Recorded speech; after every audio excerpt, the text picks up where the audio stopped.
Good morning, ladies and gentlemen. I'm going to call this meeting to order. First, we were very proud today to have with us the illustrious Dr. John Knox, who is with the Church of Christ and does the First Responders Lunch and heads that up on the second Tuesday and fourth Tuesday of every month during the school year, right? That's right, every Tuesday. It's been so long I forgot, but this is a good guy here, and we all love him in law enforcement, I can tell you that. So Dr. Knox, please.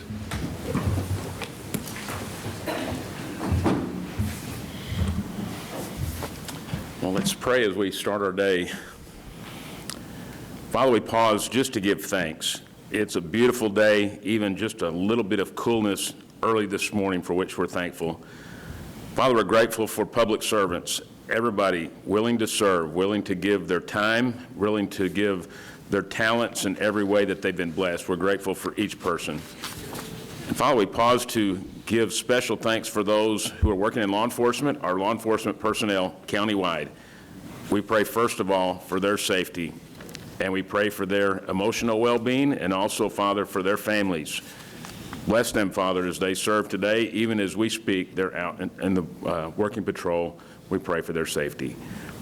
Father, we pray as we discuss things that are important, that there will be a spirit of discernment, and also, Father, a spirit of respect and mutual regard for one another. Father, we're thankful for today. In Jesus' name, amen. Amen.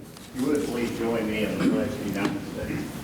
I pledge allegiance to the flag of the United States of America and to the republic for which it stands, one nation, under God, indivisible, with liberty and justice for all.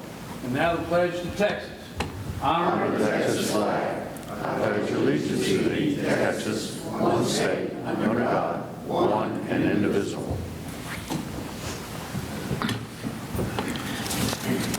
Okay, this brings us to the special presentations here today. And the first one we have is awards presentation for Hood County Youth Services Annual Blood Drive, the Battle of the Badges by Carter Blood Drive. Is anybody here from that? Oh, there you are. Please come on up here.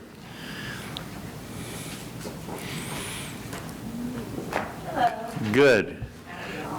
Please, go ahead and address it this way. Oh, I do. You had to bring help here today. I know her. Oh, my. Address this way or? All right. Hi. Okay, good. How are you? Who are you? I'm Debbie with Carter Blood Care, and I'm here to give out the award for the winner of the Battle of the Badges for 2020. Okay. Well, please go ahead and do that. Yes. You got two good helpers there. I know that. I do.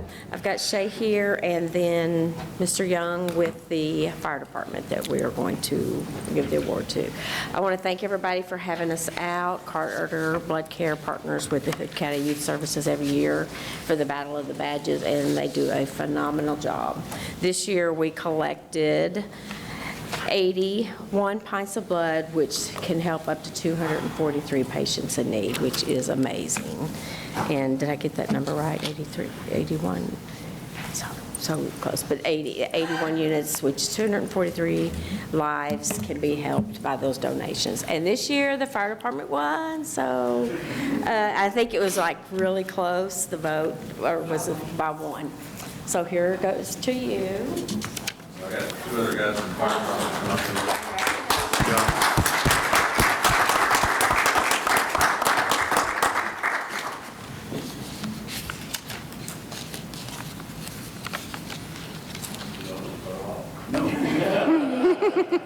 Hang on, do I get to come up here too? I'm a firefighter.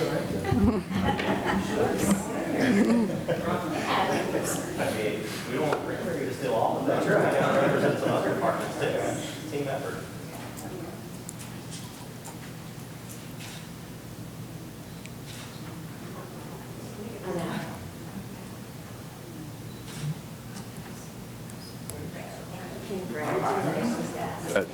Great.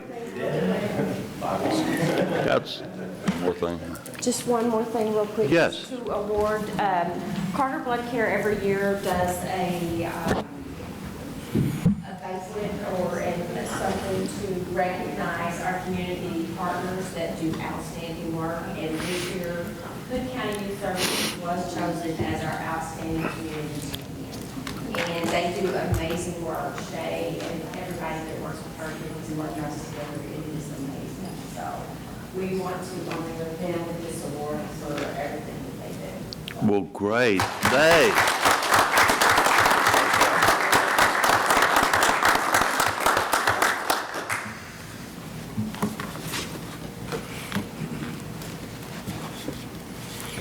Okay, now, next, this is something that I've been looking forward to for a few weeks now. This is a presentation of certificate of recognition from Hood County to Mrs. Dominique Inge. And I'd like for the commissioners to please come down and join me to it. Sheriff Dees, honor this very special lady here. Let me pull this out of the way first here, Sheriff, so we can get a picture first. Yeah. Ms. Dominique Inge, would you please come up here and join us?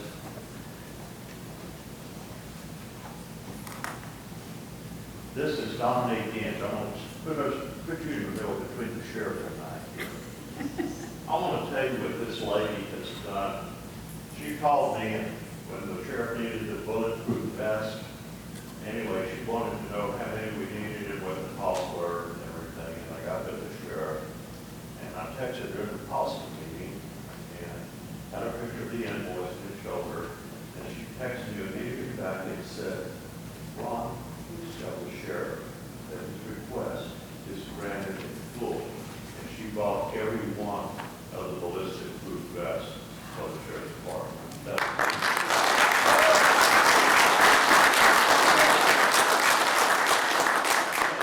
But I've got it, because I'm going to do this first, because the sheriff is going up here with this. But let me say this. This is certificate of recognition is awarded to Dominique Inge for her incredible generosity and contribution of 19 ballistic vests for the Hood County Sheriff's Office.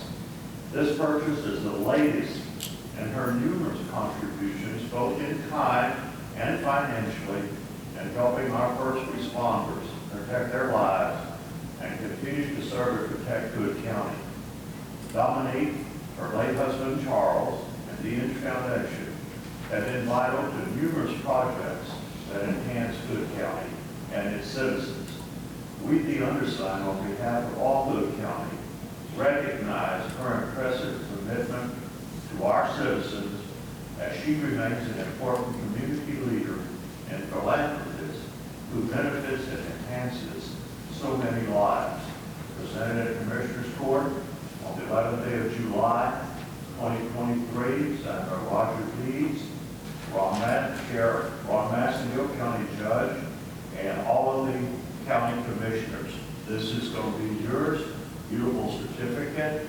Now, Sheriff, Dominique, you're here to tell me what you got here. On behalf of the Sheriff's Office, we're so proud of what you've done for everybody, and especially us, that we got your little token of our appreciation. So, How about that? Look at that. Thank you.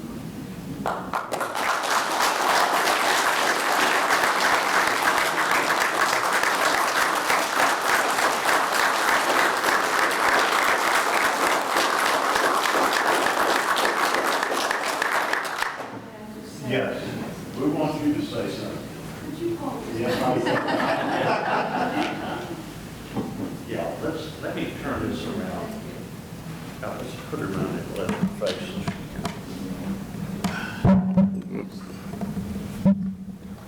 There you go. Thank you much. Well, good morning, Judge, Sheriff, Commissioners, ladies and gentlemen. I'm deeply grateful for this and most honored by these eloquent words and this recognition. I did not make this gift for recognition. I made it because it was needed. And if I may address the court for just a few minutes to tell you how and why this happened. It all happened because of an article many months ago in the Hood County News. And the article stated the need for the vests, and that the sheriff was going to apply for a grant because there were county budget constraints. This troubled me, and I thought, goodness, applying for a grant, knowing a little bit about how that works, those take forever. Just the application form alone is a tedious, complex process. And if the application is accepted to submit, then it has to go through a review process depending the organization, committee after committee after committee meeting, and it will take a very long time. Meanwhile, your deputies didn't have the protection they deserved. And Judge, Sheriff, ladies and gentlemen, in my view, law enforcement, first responders, and military are the angels of God. They deserve every consideration, every respect, and protection for their safety. They risk their lives every day for all of us, and they must have the personal protection and the best equipment available. It is my distinct pleasure and privilege to have made this possible. Thank you. You're wonderful.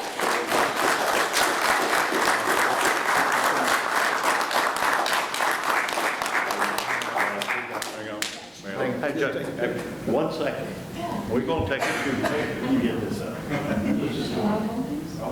Yes, you go to the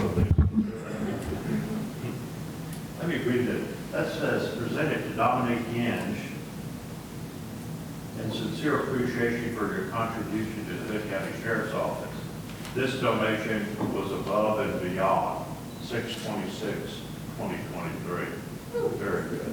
Okay?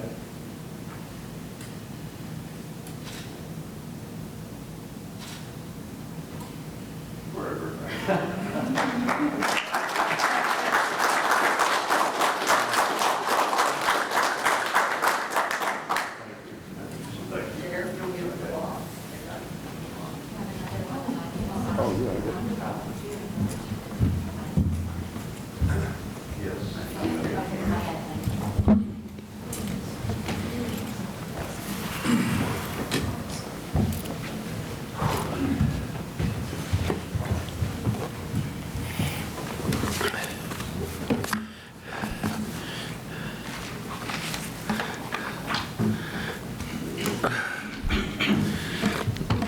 Yep, there you go.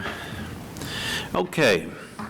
Thank you very much, Dominique Yenge. I mean, you talk about has been a valuable citizen to Hood County, and her late husband, Charles, and the Yenge Foundation have done so much for the citizens of Hood County. And the library and every facet of our life here has been enriched by these wonderful persons. So thank you, thank you. Okay, the next item is service awards, and there are none. So now we get to the citizens' comments at large, and number one is David Ferris. Judge, I would like to read something into the record, if you don't mind. I did this couple of last month, and just wanted to read the rules, a couple of pertinent items, the rules of decorum. Rules of decorum are subject to the Texas Open Meetings Act, and the act under the local government code creating the county commissioners. Item E in our rules of decorum state, it's the intention of the Commissioners Court to provide open access to the citizens of Hood County to address the Commissioners Court and express themselves on issues of county government. Members of the public are reminded that the Hood County Commissioners Court is a constitutional court with both judicial and legislative powers created by Article 5, Section 1, and Section 18 of the Texas Constitution. As a constitutional court, the Hood County Commissioners Court also possesses the power to issue a contempt of court citation under Section 81.024 of the Texas Local Government Code. Accordingly, members of the public in attendance at any regular, special, or emergency meeting of the court shall conduct themselves with proper respect and decorum in speaking to and or addressing the court. in participating in public discussions before the court and in all actions in the presence of the court. Proper attire for men, women, and children is mandatory. Those members of the public who are inappropriately attired and/or who do not conduct themselves in an orderly and appropriate manner will be ordered to leave the meeting. Refusal to abide by the court's order and continued disruption of the meeting may result in contempt of court. Citation. F, it is not the intention of the court to provide a public forum for the demeaning of any individual or group. Neither is it the intention of the court to allow a member or members of the public to insult the honesty and/or integrity of the court as a body, or any member or members of the court individually or collectively. Accordingly, profane, insulting, or threatening language directed toward the court or any other person in the court's presence and/or racial, ethnic, or gender slurs or epithets will not be tolerated. These rules do not prohibit public criticism of the Commissioners Court, including criticism of any act, omission, policy, procedure, program, or service. G, violation of these rules may result in the following. 1, cancellation of your time that you've got left. 2, removal from the Commissioners Court. 3, a contempt citation and/or any other civil or criminal sanctions as may be authorized under the Constitution, statutes, or codes of the state of Texas. Thank you. Okay, Mr. Ferris.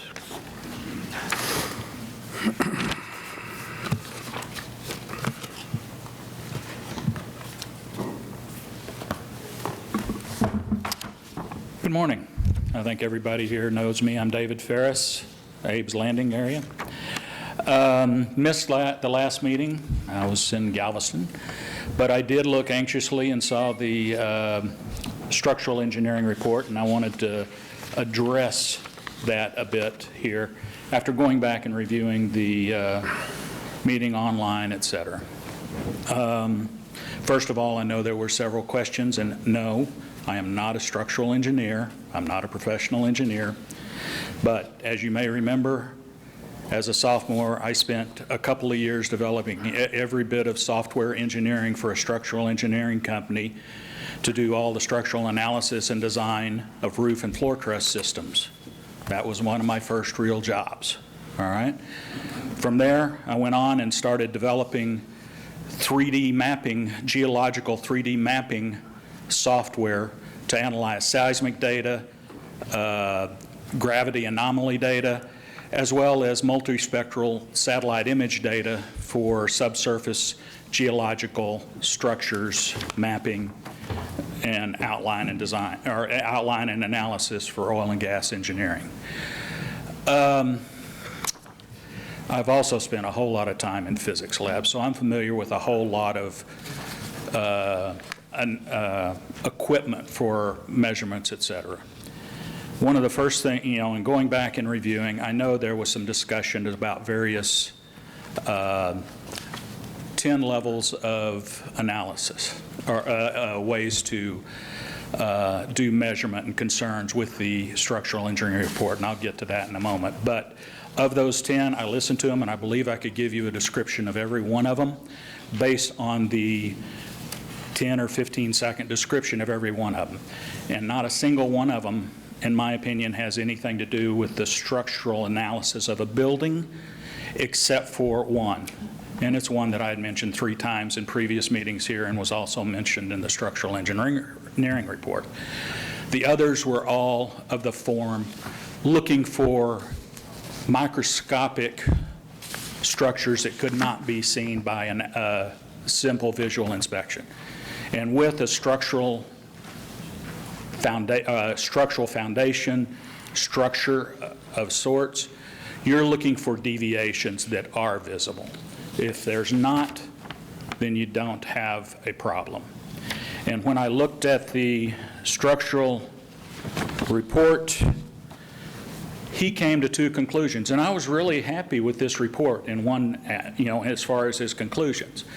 I was disappointed in the lack of detail, but I was expecting something from the other side of the spectrum, but this appeared to be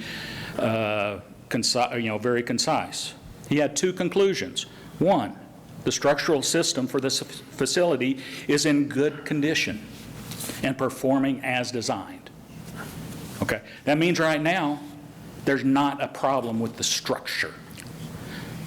The second conclusion was there are some maintenance issues, all right? And every one of these I totally agree with. First one, I'll paraphrase. Get rid of the dirt around the foundation. Bring the dirt down below the level of the foundation. I agree with that one. I said it like 3 times in previous meetings. Reseal around those walls. Reseal all of the walls with epoxy type paint or something of that nature. I mentioned those. Pressure lines. I mentioned that. That relates to one of the measurements, basically a pressure testing. You need to make sure that you don't have leaks in the sewage and or the water. You know that. That's something that needs to be done after the water is fixed. All floors and cracks should be sealed. Exterior grading, I got the order wrong. That's the exterior grading around it. Get the dirt away all the way around the building, because there are 2 things that cause a foundation to move. Water leakage and drainage issues around it, that it's retaining water, and seeping through can all be sealed with a nice epoxy paint. The last one, real quickly, is if shifting is occurring. That doesn't say there is a problem now. Yes, it has deviated, but that's a settling issue, okay? There's no problem now. He's saying if it continues to happen, and I'm out of time, so I'll be back at 5 to talk about measurement and how the measurements you need to be concerned with item number 5, which also deals with that. Okay, next, Steve Biggers. Hey, good morning, Court. A couple things to take care of and request before I get into the meat of what I want to speak about. Mr. Timekeeper, when I'm talking or the citizens are talking, the clock runs. When the politicians are talking, the clock stops, please, because we know politicians can go on and on and on and eat up our time. The second thing I would request from you guys as sponsors is to explain why you put this on the agenda before we speak to it. Because sometimes we have no clue about where you stand or what you're trying to get at or what's going on with this particular agenda item. Point in case. Last court meeting on 6/27, we had the issue with contractors in Commissioner 3's precinct and dealing with the Port Ridgely situation. I didn't have a clue what was going on. It wasn't explained. I hadn't followed that. But then there was a very good article in the newspaper. So now I understand a lot better, and certainly can understand the fact that you want to get other bids. Obviously, that guy was very, very high. But here's the issue that I have. The newspaper article explained it very well. There's 40 homes out there polluting the lake. Very, very clear. That's exactly what happened. And we can't get people to step up and repair the septic systems to attach into AMUD. So when you read the article, apparently the watershed people came to this conclusion in 2011. So 12 years we've known 40 houses polluting the lake out there. And we can't get it resolved. We can't figure out what's going on. And apparently they live right on the lake and they're doing serious issues. So during the whole septic wars and the aerobic wars, Ms. Stacks and I had a little interchange one time, and she told me that if my house ever fails, my aerobic system ever fails, that I would be required by statute to attach to the septic line that's over at Abe's Landing. I'm within that area of connecting to it. It would be my responsibility. Wouldn't that hold true with these Port Ridgely ones? Is it not on the owner's responsibility to be able to fix their septic system on their property instead of polluting the lake? Point in case, I had a meter-based problem. My meter blew up. It was on my side. I contacted Tri-County. I had to foot the bill for the meter base. I had to buy everything involved with that, even though I get my electricity from Tri-County. They weren't going to pay the bill. It was my bill that I had to deal with. Same situation. You built a house 20, 30, 40 years ago and the septic systems are failing. That should be the homeowner's responsibility to be able to not pollute the lake. So fast forward. We've known this for 12 years, and we have had wars over this aerobic system thing of people getting trained, people not polluting the lake, people in Lipan 20 miles away from the lake that can't do their own maintenance. So when this conversation comes back around to aerobic systems, and it's going to rather quickly, please keep in mind that I'm going to bring up Port Ridgely, because there's 40 homes for 12 years have been polluting the lake, and you won't let somebody get trained and treat their system. And quite frankly, when HB 2127 comes into play in September 1, when the state said these municipalities that are making rules that go on and above what the state regulates, you can't do it anymore. You cannot come in and say, I have to, or they have to have training, have reporting. That's just not going to happen. 2127 says if it's a state law, you can't supersede that. And the state law says homeowners can do it. So once again, when it comes up for debate, please remember this, because these things don't go away. Thank you. Okay, next, Elizabeth Mercer.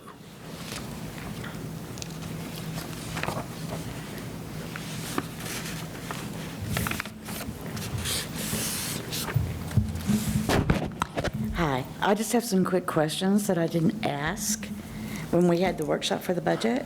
So I'm sorry, but I'm just going to ask them now. I'm confused, and I would just like some clarification. This is specifically about the fact that we do not have funding, at least as far as I know. If you have not made a decision, that's cool, to actually hire 2 other peace officers. Hood County has grown to 65,000 people, and apparently the SO doesn't feel that we have sufficient peace officers out and about the county, and we are worried about funding. So I took a long, hard look at that, and I looked at all the different funding out there just out of curiosity. And with the greatest of respect to you, ma'am, I fell upon the county clerk's office because I have some questions. So first of all, I don't understand why there are 2 county clerk offices. I understand the large one because I've been there. So I don't understand why you need 2, and I wonder if, do we really need 2? Is that an expense that we could perhaps address, which would free up some money for the peace officers? And then the other question that I have is, why are we giving raises, and why specifically are we giving a $60,000 payment, or has that been requested, for someone to oversee the clerical staff? Because I don't understand why that's not your job. No offense, I just don't. I mean, if you need it, you need it, but nevertheless, I have almost 40 years of corporate experience. And there isn't really a reason why a managerial person doesn't do their job. And the second question I have is, you know, if you need this help, is it because you're not there? You know, I don't know. And no one can compel you to be there because you're an autonomous office. But attendance is kind of a thing for me because, again, that's that corporate experience. So if you're there, why do you need 2 supervisors? Because if you're in either office and you're there every day, 5 days a week when that office is open, then you truly don't need a supervisor in each office because you're there. So your compensation, because it is taxpayer compensation, means that you should be there and you should be performing duties every day, and that shouldn't require someone to be your assistant, because I don't believe that there is a position that says assistant to the county clerk's office. So I understand that you also brought in an under budget, and I looked at that, and I thought that was good, except you fired someone, and now you're wanting to give raises to 2 separate people. And I don't mean to single you out, because I'm not done, but nevertheless, and I mean this with the greatest of respect, but you cost this county $400,000 because you couldn't get the county on, you couldn't get your office online with new software that, as far as I can tell, every other office has done. So with that being the case, with reclaiming my time, This has already been started, Katie. You do it every time. Okay, sorry, just don't want my time back because that was an interruption. So the bottom line is this for me. You know, you shouldn't have to pay someone $60,000 to do your job. And again, I am not being disrespectful. That's just how it works in the private sector, and it should also work in the public sector, in my opinion. It is tax money. We, the people of Hood County, pay every single one of you. Your constituents elect you, that's true. But your constituents don't pay you. The county pays you. And I am the county. And so it's every person sitting behind me and every person at work and the people who can't be here. And I know you know this. I just want you to know so do we. And I know you're trying to be careful with our funds. That's why there's been a big debate about the jail. So if we're going to be careful about our funds, can we be careful how it is spent department by department? Because it distresses me that we are not able to fund 2 other police officers in a county that's growing as we speak and as I stand here. And because I have also managed people, I have never needed $60,000 so somebody could do my job. And again, that may not be happening. I do not mean to be rude. And I'm certainly not being disrespectful or operating outside of decorum. But I honestly believe that these are questions that need to be answered because this looks like a waste of money to me and completely unnecessary. And respectfully, it appears to be bad management. Thank you. Okay. Next, Michael Davis.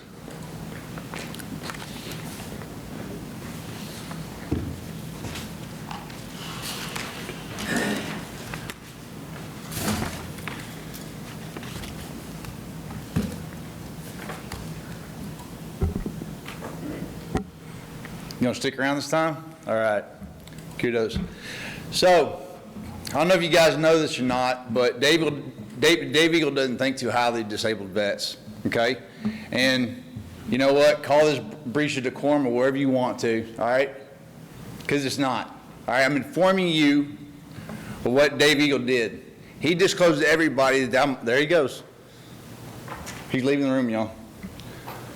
So, Dave Eagle likes to disclose that people are disabled veterans, 100% disabled, and uses it to explain away somebody not paying their taxes. Steve Biggers to be exact. Yeah, laugh all you want. But we got a whole list of veterans in this town, and you guys need to get on him. There's no big secret that I don't like him. You know, he's dishonest. He deceives people, but he made this personal whenever he decided to, you know, think so little of veterans that he actually discloses their military disability. Oh, sorry. You were there. You saw it. You didn't do nothing. You got a veteran sitting right there on your board right there. Why don't you ask him how he feels about it? I fought blood for my country.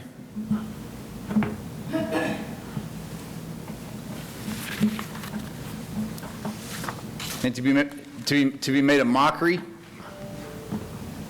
is sad. We got a whole lot of veterans in this county that I've talked to, and they're not happy at all.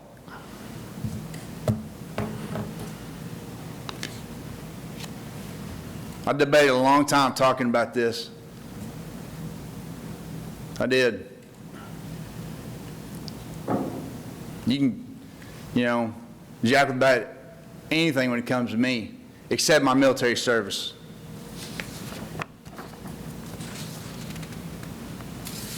It'd behoove you if you guys get onto him and say, knock it off.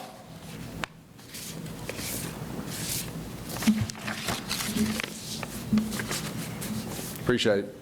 Okay, next. Dr. Granick, you pass? Okay. All right, that's all of the comments at large right now. Did you put one in?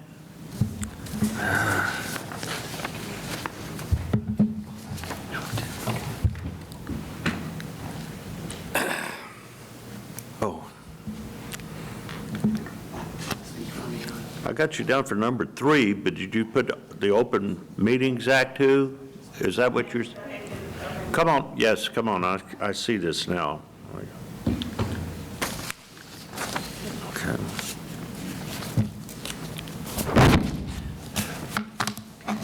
Good morning, and thank you for letting me speak. I worked for the government for 21 years. I was a law enforcement officer for 10.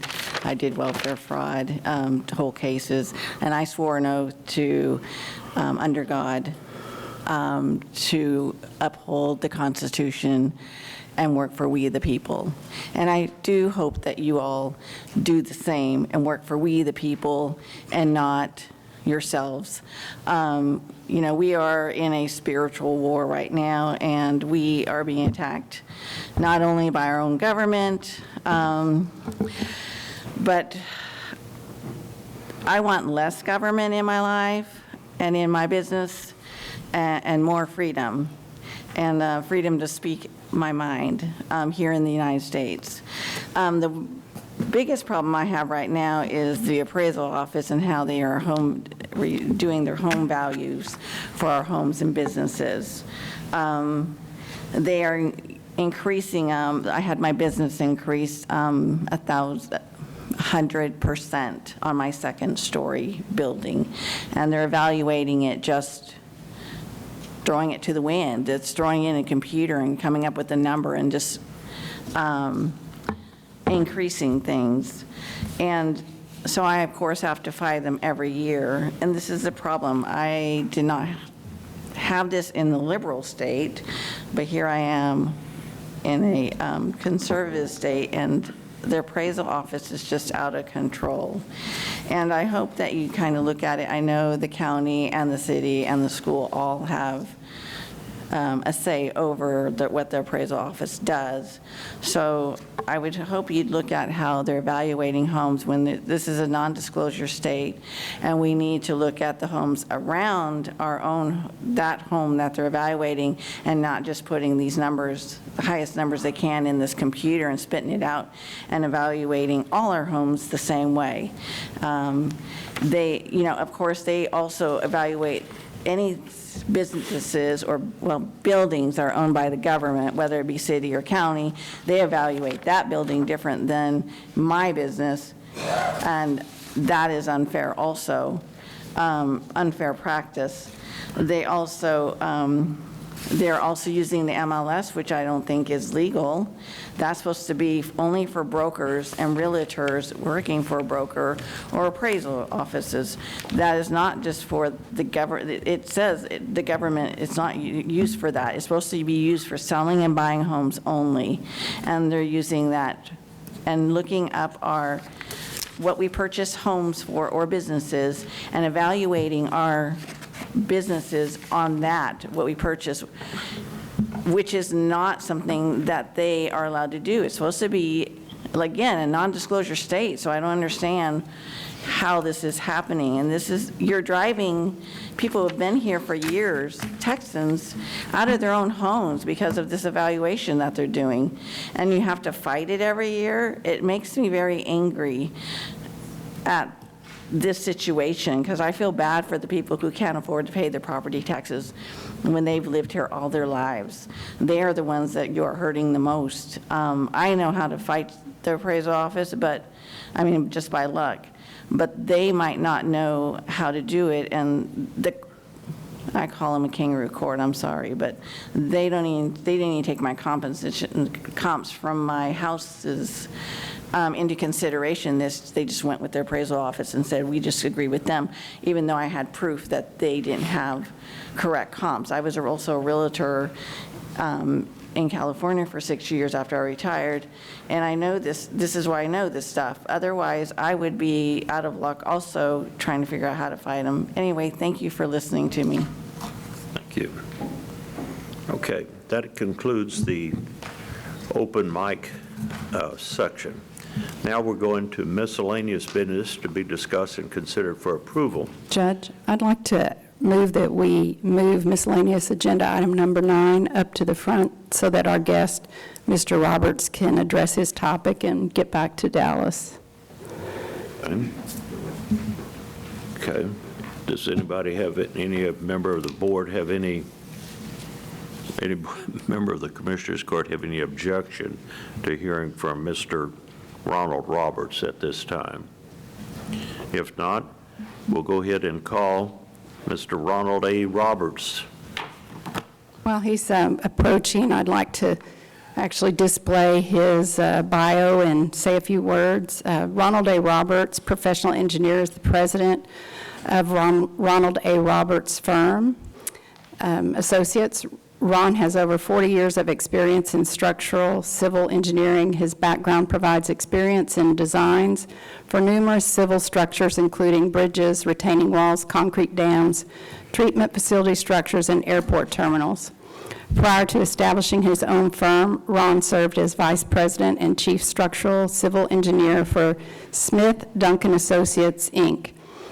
In his position, he was responsible for production management of all engineering disciplines, as well as the project management and production of plans, specification, and construction administration for all structural and civil projects. Before joining Smith Duncan Associates, he was a design engineer with Datum Structures, Inc. of Dallas, Texas. His design responsibilities with this firm include the expansion of a composite continuous railroad overpass, rating of highway bridges for Texas Highway Department, and wind frame analysis for several mid-rise office buildings. He started his career working for URS Forest and Cotton, Inc. in Dallas, and was responsible for the structural design of railroad and highway bridges, retaining walls, concrete dams, and treatment facility structures, and an airport terminal. Ron graduated from Texas A&M University. With a Bachelor of Science in Civil Engineering. During his time there, he served as an engineering technician with the Corps of Engineers in Galveston, Texas, and McLennan Engineers in Houston, Texas. So thank you very much for taking time out to come and visit with us and answer any questions we have about your report. Okay. So Go ahead, please. If you want to respond to any question, if anybody has any question, or do you want to make a statement? I was just going to respond to any questions anybody might have. Okay. Well, there were About the report. Why don't you pull the mic in front of you there a little bit, so people can hear. There you go. There were some questions raised at the prior court, and I had sent you the video, and I'd like for you to respond to those questions that were raised during the last court about additional testing that needed to be done. Yeah, maybe I'll describe what I was asked to do for this this prison review. Was a structural observation, visual only, to see if I observed any problems with the structural systems of the building.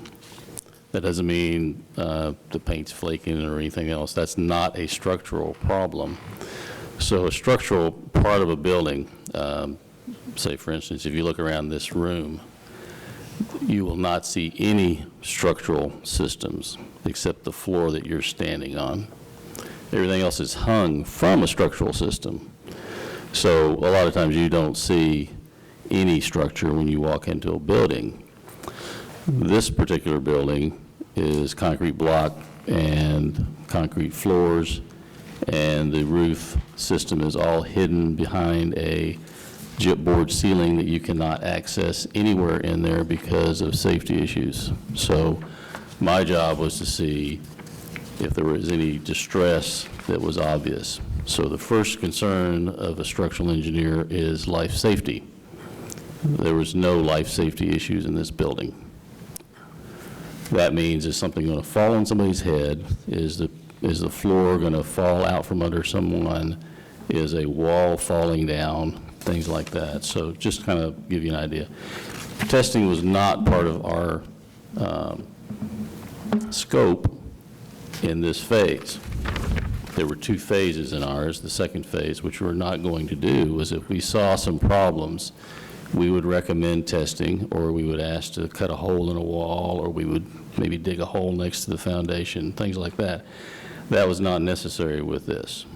So we were not going to go into the second phase of our proposal. I got a couple of questions. We heard about some methods of testing at the last court, and I'd like to go through these with you and just ask you a couple of questions.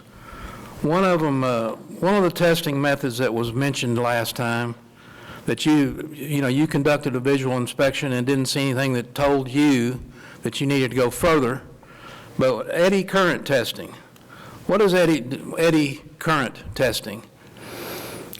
I'm not familiar with that because I've never done one of those, but it's probably a material type test. Well, okay, so it requires a conductive material, according to what I've read, and slab is not conductive. So what I found, it's used in the aerospace industry for testing metals. And you can also test paint thickness, like on a metal, you can test paint thickness with this type of testing, but I've never saw nothing with a slab. Another style of testing that was brought up was called liquid penetrant testing, LPI. And the most common item I saw that was ever tested or inspected with this was welds. That was used in the railroad industry originally. They would take cast railroad wheels and dip them in oil, drain them, and put powder on them and see if they could see any seepage. Have you ever heard of using liquid penetrant testing for a monolithic slab? No. The next one that was mentioned was a magnetic particle exam. It's used to perform a non-destructive testing on a ferromagnetic material. Well, what is ferromagnetic? It's mostly metals. And it was used in the 1800s, from what I found, during the Civil War period, to check for cannon barrel defects. It's not applicable to concrete unless it's ferro cement.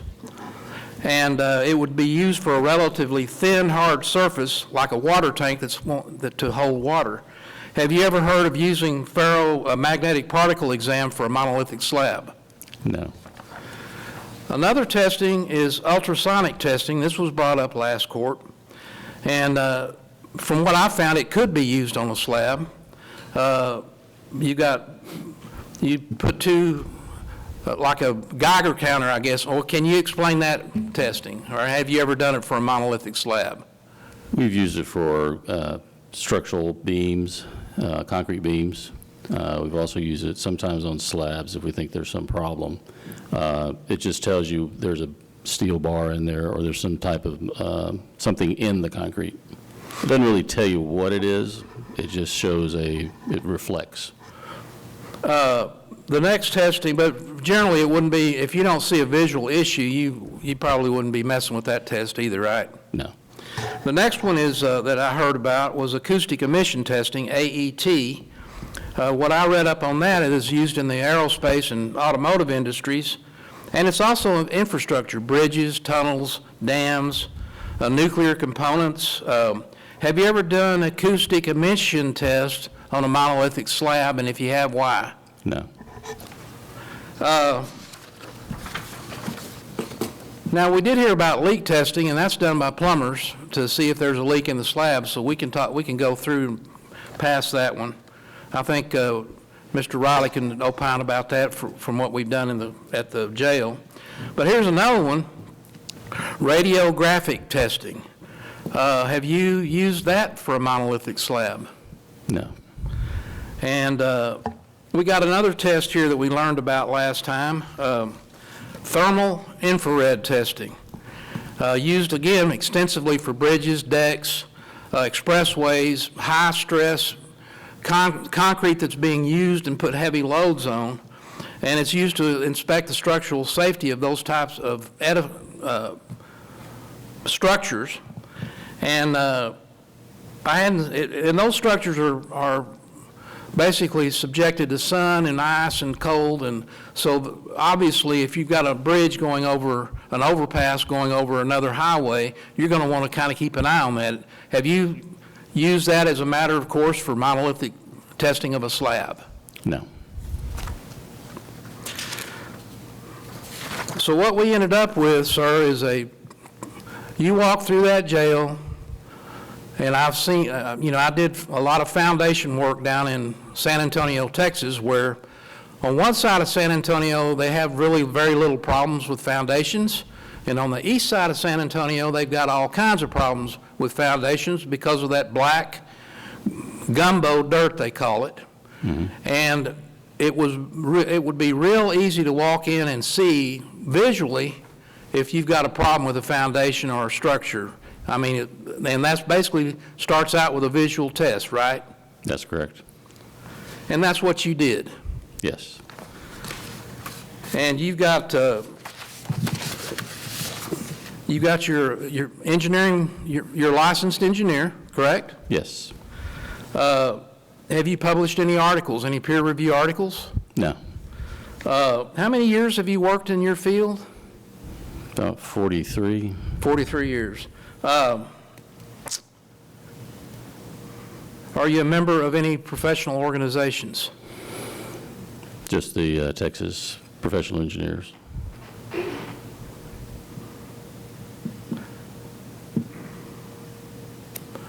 That's all I got. Thank you.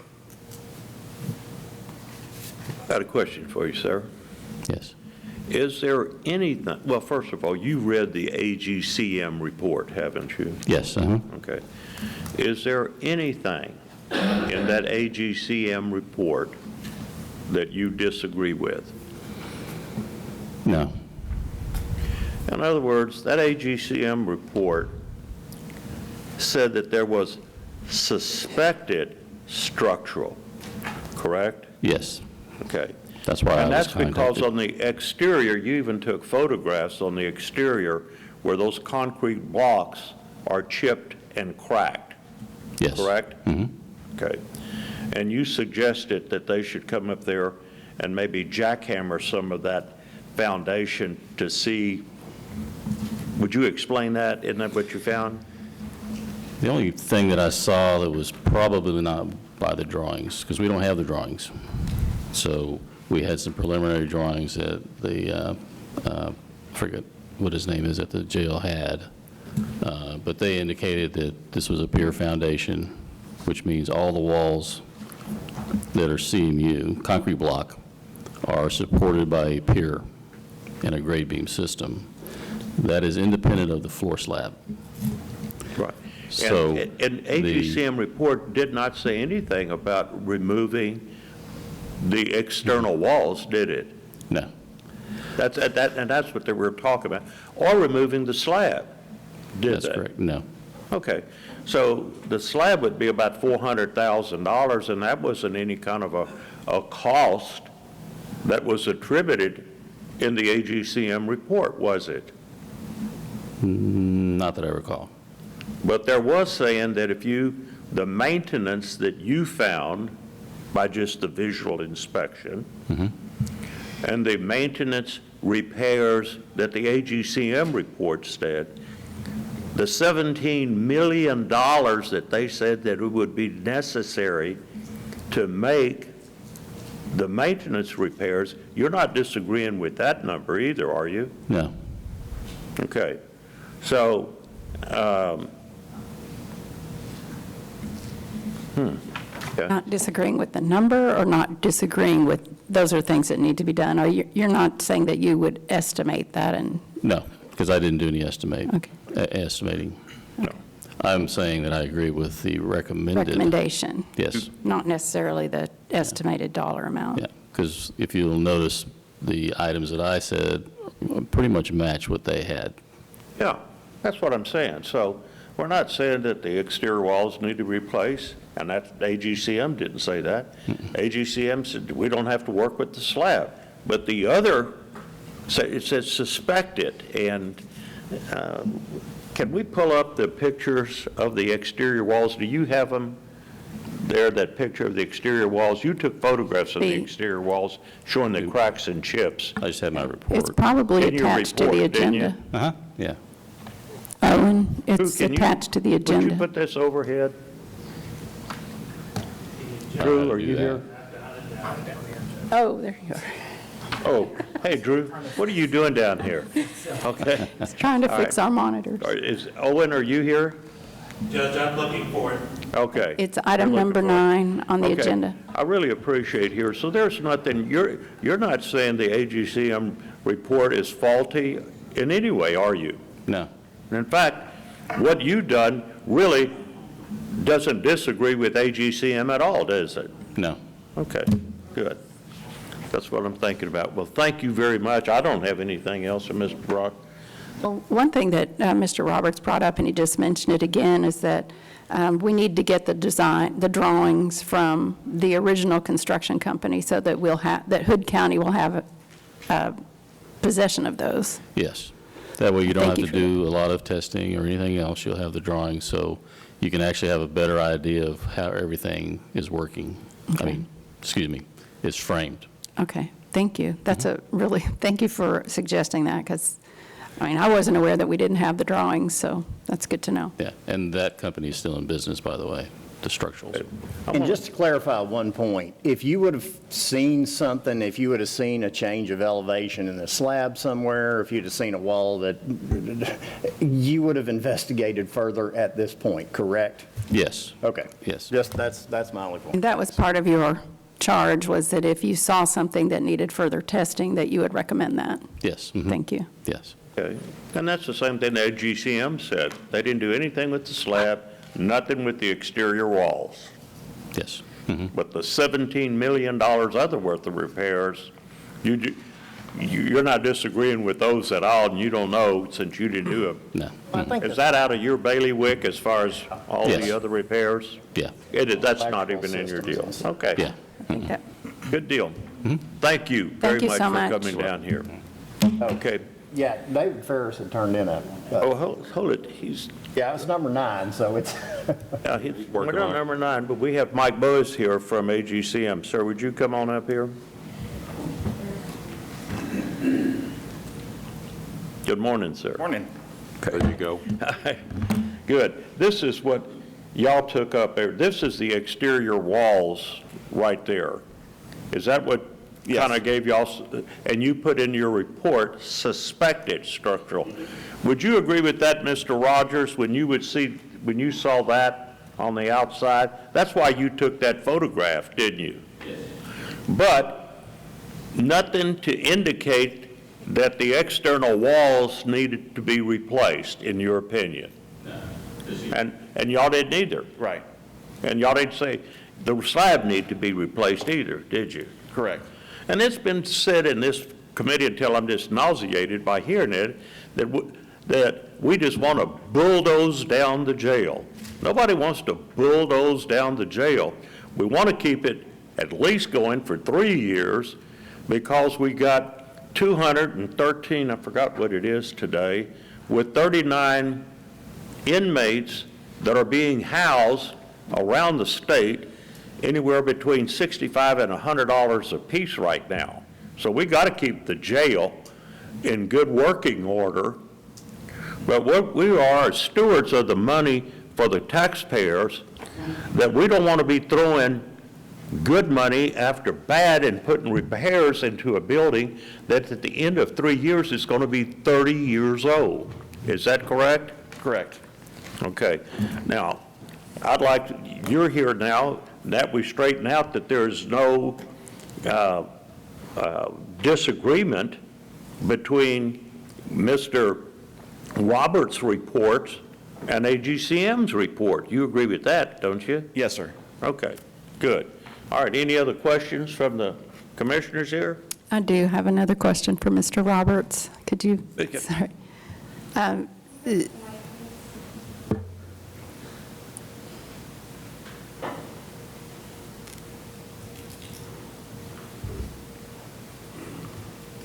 Yeah, I think it's very critical that we understand the welfare of the building and its longevity. And so if we do the recommended maintenance that you had suggested in your report, what is your estimate of the longevity of this building? That'd be hard to say, I guess. Since it's in good condition, I would say probably another 28 years. Okay, thank you. The structural portions. So what we're talking about. The structure. The structure. What about the plumbing, the heating and air conditioning? That's not part of my the ceiling. You don't have any estimate on that, do you? No, that's not his background. Yeah, that's what I mean. What about, let me ask you this. You said you got 43 years of experience. experience, it's like somebody gets out of law school. I'm a lawyer by training. You get out of law school, I'm telling you right now, the first 2 or 3 years of your practice, you're not qualified to try a lawsuit. I'm telling you that. So you believe in on-the-job experience, don't you? Yes. And how valuable that is? Yes. What about if you had a maintenance man that's all he did for the last few years is maintain that jail, and he spent literally most of his 8 hours a day and emergency stuff in repairing that jail? Would you say that that guy kind of understood the workings of that jail pretty well? I would hope so. Yeah, and that if he would give an estimate about what he really thought could happen or would happen with that jail, whether it was at its, quote, end of life, and if it was worth putting $17 million into that jail or not, would you give some credence and value to that man's testimony and belief? I'd take it into consideration, but I would not necessarily completely believe that, and it would be something I would think about, but it would not mean that that person would sway my influence on what I know and what my training is. All right. But I have no training in mechanical systems, so I wouldn't, if that's what you're asking about mechanical systems. That's what I'm systems. doing. Yeah. Okay. All right. Well, thank you very much for your honesty and forthrightness here today. I appreciate that. Is there anything that you would like to add, Mr. Boas? Yeah, well, I kind of came into this project a little bit late, but, I have 24 years in government myself prior to coming to AGCM, and 20 of those in law enforcement. And basically, our role here was to work with the county to provide you guys the best information for you guys to allow that decision process to work for you and determine what's best for you and the citizens of Hood County. And so that's, when we did the facility condition assessment, we tried to address all those issues and make recommendations to you where needed. And then when we needed, structural information, we consulted with Ron to bring him on, trying to get the best information to the Commissioner's Court. But that's basically our role at AGCM, is to make sure we act on your behalf, providing whatever information is necessary for you guys to make the best decision. Okay, good. Have you ever had any experience with jails specifically, with all the trouble they have with plumbing, about pouring this liquid Palmer down to try to patch different pipes in the sewers in the system?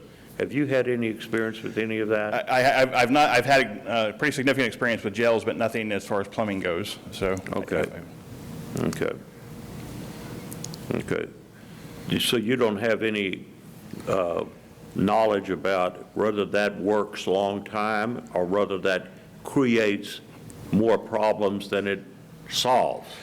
Just from studying the reports and doing research on the reports that were provided, to Hood County related to the plumbing issues, and what I've seen based on the peer-reviewed articles that have came out is there isn't as an increasing lifehood of plumbing that extends beyond several years in doing those kind of activities.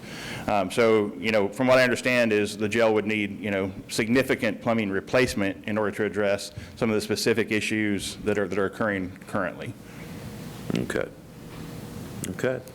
Both, as the agent to the county, would you be able to reach out to the prior construction company and get those drawings for us? Yeah, we certainly can. Okay. And when we had talked with Ron about his report, trying to get some of that information would be great, and we would be happy to do that for you. You didn't have those as a resource during the initial review? We did not. Okay.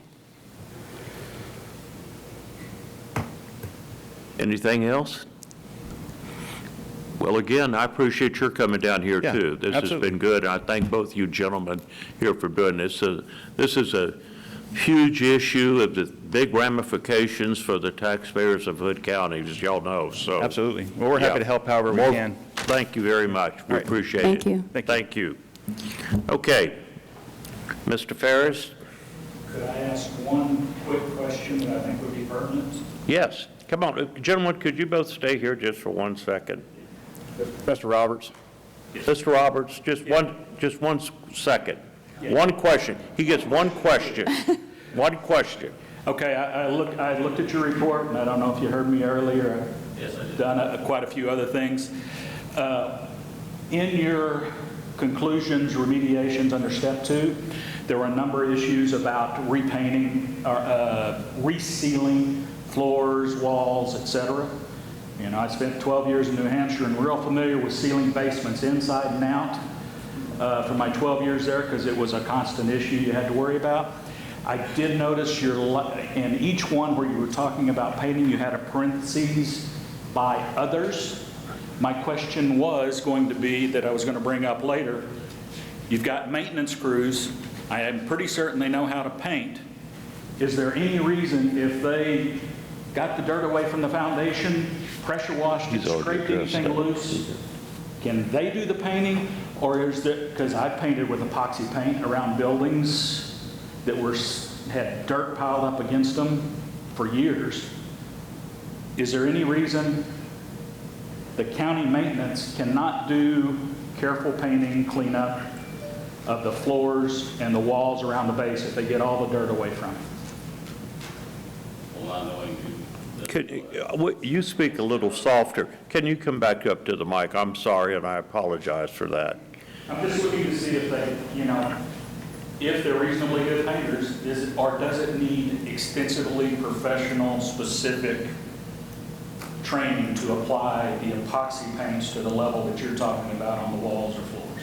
No, usually, what I was talking about was penetrating sealants, which are just basically sprayed on a wall. It gets absorbed into the seam, in this case, block or concrete, and it seals moisture and then things like that. That's what that paint is. The paint that goes on top of that is what you're going to look at, and I don't pick that color. You know, whatever color you guys want, that's by somebody else. That was what that was for. Yes, because I didn't see any reason that the county couldn't perform that themselves with as long as they got the right materials, et cetera. Yeah. Well, other than the fact that they got a million other jobs that they got to do too, so you don't know about that. Yeah, so you only know the one part, which may be true. He may be a good painter, but if he's got air conditioning and everything else that they're doing. So thank you for that. But okay. That also means that expands the number of painters you can get a decent bid from if your county people cannot do it, which was my other point I was going to make. Right, That okay. anybody can do it. Hey, I got spare time. Maybe. Do you have some spare time? Good. You're dressed for it, so you can do it, okay? All right. Hey, I put on a special shirt. Yeah, and I didn't want you to get hot in your long pants there, okay? Now we're back on our regular agenda now, item number 1. Thank you, gentlemen, both, very much for coming. Okay, item number 1. Receive updates from IT on the following projects: video cameras for central jury room, Hood County website refresh, both approved in July of 2022, Tyler conversion, JP4, county clerk, constables, and treasurer, upcoming expenses that will come before the court for approval. Mr. Drew. Sorry about that. Now that everything's working up there. So I guess the first one we can touch is the video cameras up there. Right now there is an issue with supplying power to this video camera that's up there. And so right now we're trying to figure out a PoE way to get power to that camera, and or if that doesn't work, they're just going to run a cable. The issue right now is that wall is cement moving up through the duct. So running a cable is kind of hard without drilling through the cement. So we're just kind of waiting to see where we go with that. If not, I guess the other option would be to run a cable out and down the wall to supply power to this camera. So that's the status update on where we're at to getting those two cameras operational.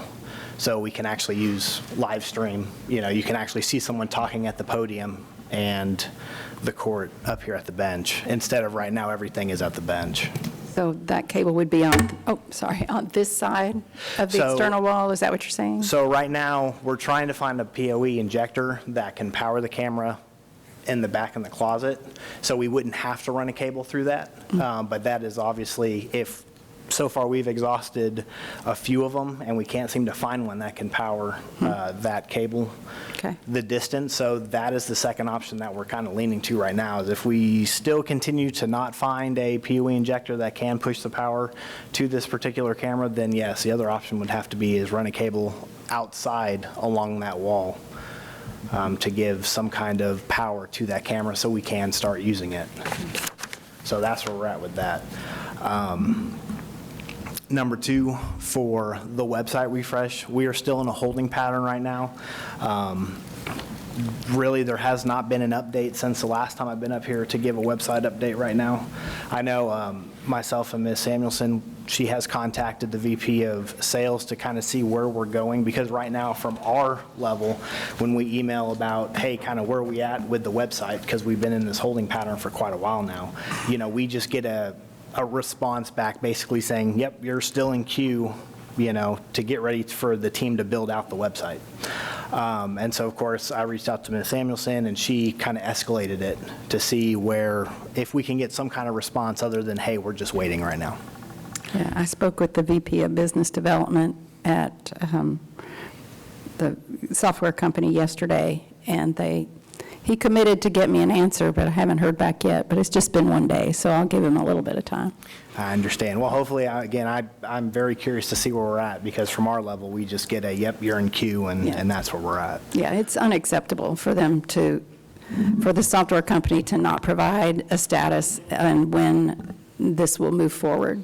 And I look back on the disbursements, and we have already paid 50% of the cost of this website migration, so we need to have better response time. Absolutely. And then going into the Tyler conversion, so right now, I know Commissioner Wilson and Commissioner Samuelson are both on the board that we meet generally monthly for progress reports, but to inform the other three court members in the audience, where we're at right now, we actually had to delay the go-live for Phase 2, and that is due to multiple reasons. The main one, though, being that due to the state legislator, lots of updates. For the district clerk side, we actually had to move to a newer version, and by newer version, the newest version. And because of that, we had to push back the go-live date, because we are quite literally jumping 4 revisions to the latest and greatest to meet the state standard. And of course, that will be go live here in another month or so.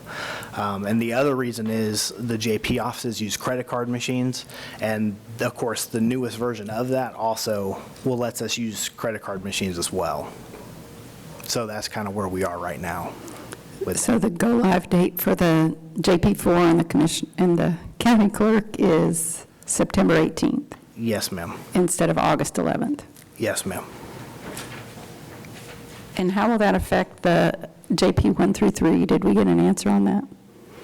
Because they're going to have to go live on the new software version. Yes, so right now, the new software is currently in test. So obviously, we have our production side, and then we have a test environment.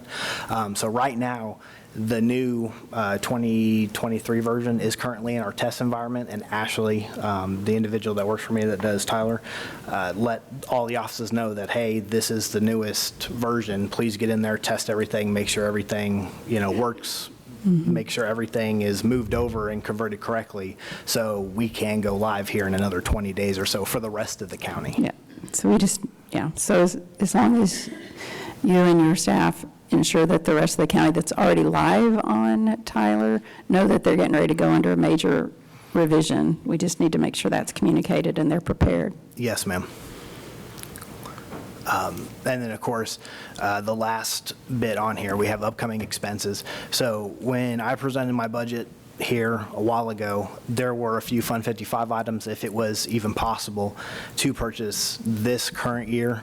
One being the switches, of course, to start replacing all of our switches in groups, per se. In groups of 10 was the original goal. So it would give us a few years to actually cycle through all of the switches throughout the whole county, because there's about 100 of them, and they are reaching 10 years old, so they are getting up there end of life, end of cycle. So we did reach out with our main vendor, and we did get a quote for 25 of them.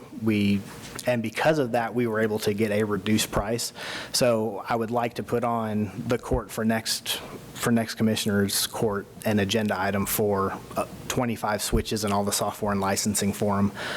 We are getting about a $30,000, $40,000 break by buying them bulk and the fact that they are currently on sale. If we can do that, I'll get with Ms. Kidd if we have Fund 55 money or not. But that would be the first upcoming expense that I would have. And then the second one, reached out to Eye, which is a completely separate company than AVI, who has done the Justice Center and all the other courtrooms, to do the AV refresh at the EOC, because believe it or not, the AV system at the EOC is currently 10 years old. It's been put in since the building was put in. And they have gotten back to us. It's looking to be about $100,000 to replace that. I threw out a number, about a 125, because that was going off of a few projections, but we were able to dial it in. Because I know, Ms. Samuelson, you wanted me to use a different vendor than AVI, and so that was our second vendor that we used throughout the county. Well, just to check to see if there was anybody else that would offer better service because of our experience, but we still need to go through the process that our purchasing department says we need to go through. Well, absolutely, and they're on a buy board and they're on all that stuff. So again, they're the second AV vendor that we use. But like I said, that is also another item that I would like to present to the Commissioner's Court next item. That could be an upcoming expense. And again, I'll get with Ms. Kidd to see if we can do it or not. And if not, then that's fine. It can wait a year. But those were the two issues. But I just wanted to let the court know that those could be some expenses that we could be looking at here shortly. And just to follow up on Tyler, there's two other things. The civil process is scheduled for a demo. It's targeted to go live in August, but they're working with us to show a demo. I guess now it's scheduled for 2 weeks. In 2 weeks, they'll show a demo of the civil process so that all the constables and office managers within the constable's office can see what the system that they're going to be using. Oh, okay. And then, did you see the note that the Treasurer's Department, they have assigned a project manager? They did that yesterday, so. I have not. Yeah. I haven't touched So base Brittany with them Taylor, are you familiar with her? Yeah, so Brittany Taylor has now been assigned as a project manager, so that was good news we got yesterday. I did speak with Leanne yesterday around lunchtime, and she was asking, and I said, I haven't heard anything yet. It was so I'm late glad. yesterday. Okay. I'm glad that we finally got a project manager. Awesome. But if there's any other questions. Yes, The ma'am. cost of the 25 switches and other equipment for that package? It would be about $170,000. 170? Yes, ma'am.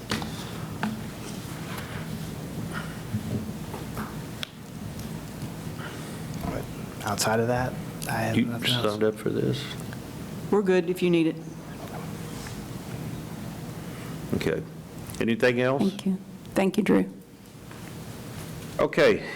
Item number 2, discuss and consider for approval a $1,000 Level 1 sponsorship to the National Juried Fall Art Exhibition from Hood County for the Lake Granbury Art Association.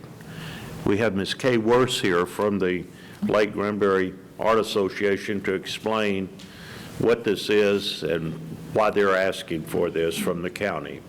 You won't have to pull that microphone down toward you a little bit. There you go. Can you hear me? Yes, ma'am. I'm Kay Wers, and I know some of you are familiar with the Lake Granbury Art Association, but maybe some of you are not. Lake Granbury Art Association is a nonprofit, all-volunteer organization that was started in 1972. And last year, we celebrated our 50th birthday. And part of our program, as some of you already know, we do all kinds of art exhibits. We teach children, we teach adults, we have workshops, we have ongoing art exhibitions at the Shanley Gallery, which is across the parking lot from the new library. And that's been our permanent home, and it looks like it's going to be our home for a little while longer. And but part of our program has always been, in the fall, we do a juried show, a national juried show. I say national, up until last year, it was usually pretty much artists that would enter out of the state of Texas. And last year, on our 50th birthday year, we decided to take our national show, take our fall juried show national. We give very, very nice prizes to the artists who win the juried exhibition, and we, through the years, we've been doing this for years and years and years, and we've always had sponsors, either individuals or businesses in Granbury and in Hood County that would, and also we've had some city sponsors and so forth too. And so last year, as I was saying, we decided that we would take it national. And for the very first year last year, we actually had entries from Hawaii, Florida, Colorado, Oklahoma, as well as, of course, from Texas. So we're developing into it to be a real something that Granbury can be noted for, and it benefits the whole county because it brings people in to our community. Anyway, so we would like, and I know everybody always has good projects that y'all can help fund, but we're asking you if you would be willing, if Hood County would be willing to be one of our sponsors this year. Like I say, we have had generous donations, and we do give very nice prizes. The fact, Mrs. Inge and her husband have given our Best of Show prize for years and years and years, and now it's the Best of Show will always be a memorial to Charles Inge, so or in honor of him. So if we would really like for you to consider maybe being a sponsor this year, and we certainly would appreciate it. And if you don't feel like you can, we will take personal checks too if you individually want to be a sponsor. Is this a 501c3? Yes, we're a 501c3, and like I say, we're all volunteer. We've managed we kind of had to we kind of stood up a little bit straighter last year because there's not very many 501c3s that are all volunteer that last for 50 years. That's really kind of an accomplishment. We've never had any paid employees. So, and we've always been, from the very beginning, sort of the face of the representing the visual arts in Granbury and in Hood County.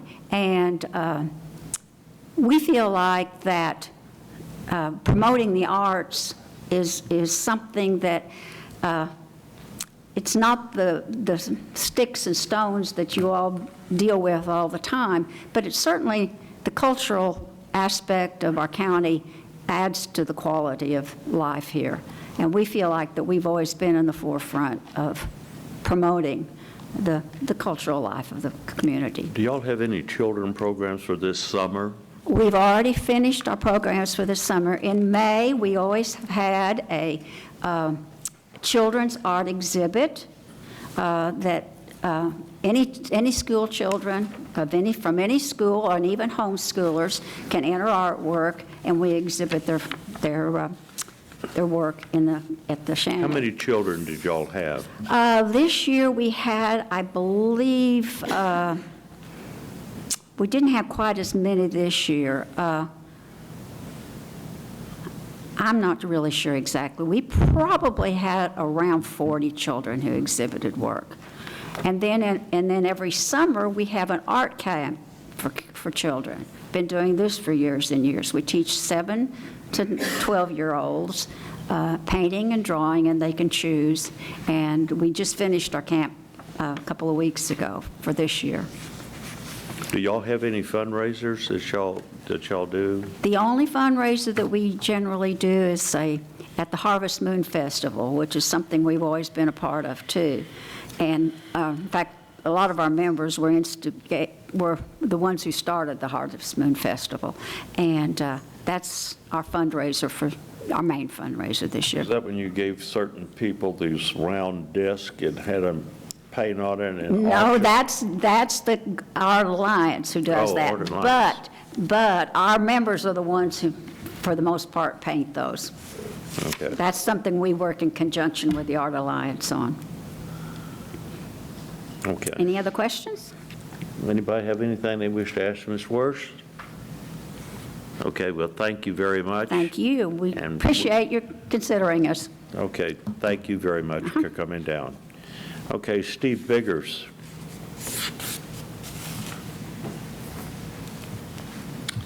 Good morning again, Court. Let me first say, being in the art field for 25 years, I appreciate what they do.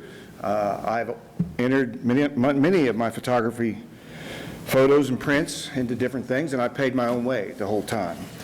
Never asked anybody to sponsor that.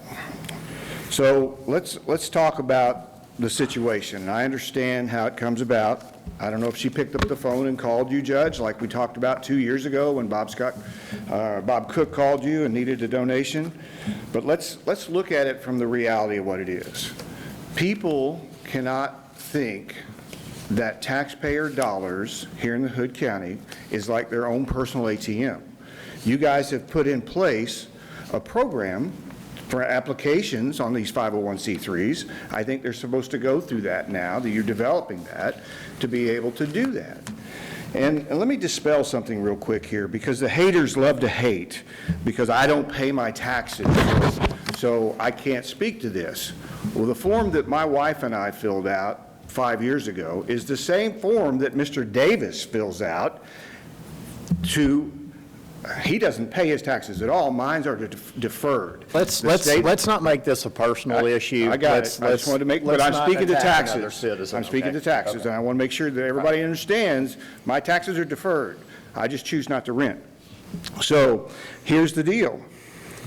Is this taxpayer county business? No, not at all. It's not. You want to be good stewards. It's only $1,000. Well, I looked it up. That's the top level. It could be $100. Why don't we do $100? Why don't we do $500, $250? No, we went right to the top. And 2 years ago, 7/27/21, this came up with Mr. Cook, $1,000 again. Your excuse, Judge, is only $1,000, only $1,000. Well, there's people all over this county that have had their taxes raised by $500, $600, $700, $800. It's only $1,000. It's only a cup of coffee, only a cheeseburger when you raise taxes. I hear that all the time. You just said you want to be good shepherds. That is not being a good shepherd. Not a good shepherd at all. So you had this 2 years ago. Commissioner Cotton seconded your motion. Commissioner Cotton is unemployed now, so Commissioner Wilson, you voted to shut it down last time. You voted no against the $1,000. My suggestion is stay in your lane. I told you that March of last year, stay in your lane. This is not your lane. The benefits, the 501c3s have a process to go through. I'm sure they do great, great things. I've been a part of many, many of those shows. But this is not your lane, Judge. So keep the money, put it to work like it should be, and let people get on. Thanks. Okay, any commissioner have anything to say? Actually, yes, sir, I do. You spoke personal. You take personal checks. I will make a donation, but I cannot use taxpayer money to fund this project. But there is, I will get with you and drug my wallet out. We'll get that done. So, yes, ma'am. So. I agree with this is not, there's two things that I have to say, and one is, let's put this in the perspective of what we've been talking about up here for the last couple months on the budget. It's $1,000. That equates to 65 hours of pay for some of our Hood County employees. That's 8 days of pay. Is that the right way to allocate taxpayer money? County commissioners are charged with being the stewards of taxpayer money. We are to ensure that we are performing our duties as fiduciaries of the taxpayers' money as laid out in the Texas Code. While I have no doubt that the Lake Granbury Art Association is a valuable and worthy organization and does amazing things, you heard many of those here just now, the amazing things for the culture of Granbury, buying a sponsorship is not part of the Commissioners Court's fiduciary responsibilities. Donating to a charity or a 501(c) is a personal decision that each person makes. It is not up to the commissioners to use other people's money to sponsor one 501(c) over another. I have some personal opinions of the 501(c)s that I support, and the Brazos Pregnancy Center or other things like that. This is just not a good use of taxpayer money. We are not good stewards of money when we're deciding for other people which charities their money should go to. Anybody else have anything to say? Yeah, I do. And this is absolutely no disparagement to Ms. Wirtz and what she's doing and what this outfit is doing, the arts. I think that this culture needs art. However, the question becomes, what is government's function in relation to that? And this is going to, there's differing opinions on what the government's role is with this type of issue. And I'm going to point out some literature that I would put on the record and invite anybody that wants to wonder where I come from a government economics standpoint. You can go read it, and maybe you'll understand where I'm coming from on the government. Number one, economics in one lesson. This was published by Henry Hazlitt, and he was of the Austrian School of Economics that talked about limited government and what is the government's role. The government's role is not charity. Number two, Milton Friedman. I've read much of Milton Friedman's material, and he was an Austrian School of Economics economist, and he was a free market economist, and I agree with much of what Milton Friedman wrote and said. Friedrich Bastiat, a French philosopher from the 1800s, who published it's a thin read, but it's a very thick concepts on the law. And he talked about government plunder. And these are backdrops for, I appreciate what you're doing, ma'am, but I don't think it's the county's responsibility to be involved with it. And there's an article that I pulled up before I came over here just for grins, and it was written, it's from the Heritage Foundation. It was written a few years back, but it's the name of the article is 10 Good Reasons to Eliminate Funding for the National Endowment for the Arts. And this is at a national level, of course. But reason number one was, and he expounds on that, I'm not going to go through this whole thing, but the arts will have more than enough support without the National Foundation for the Arts that's funded by the government. Reason number 9, I'm going to skip right to number 9, abolishing the National Endowment for the Arts, which is funded by the federal government, will prove to the American public that Congress is willing to eliminate wasteful spending. Number 10, funding for the National Endowment of the Arts disturbs the U.S. tradition of limited government. And I put that out there because I love the arts. I was an English major, my undergrad. I've read and written music and poetry myself, believe it or not. And I'm certainly into the arts. I spent my young life in the public library because we didn't have air conditioning in those days, and the library was air conditioned was one reason, but it put me in a position to read lots of books. And the point that I'm trying to make is, what is our function in this instance? And although I'm very mindful of the cause, I feel like that it's not the county's role to take taxpayer money and do this. So that's my opinion. Anybody else have anything they want to say?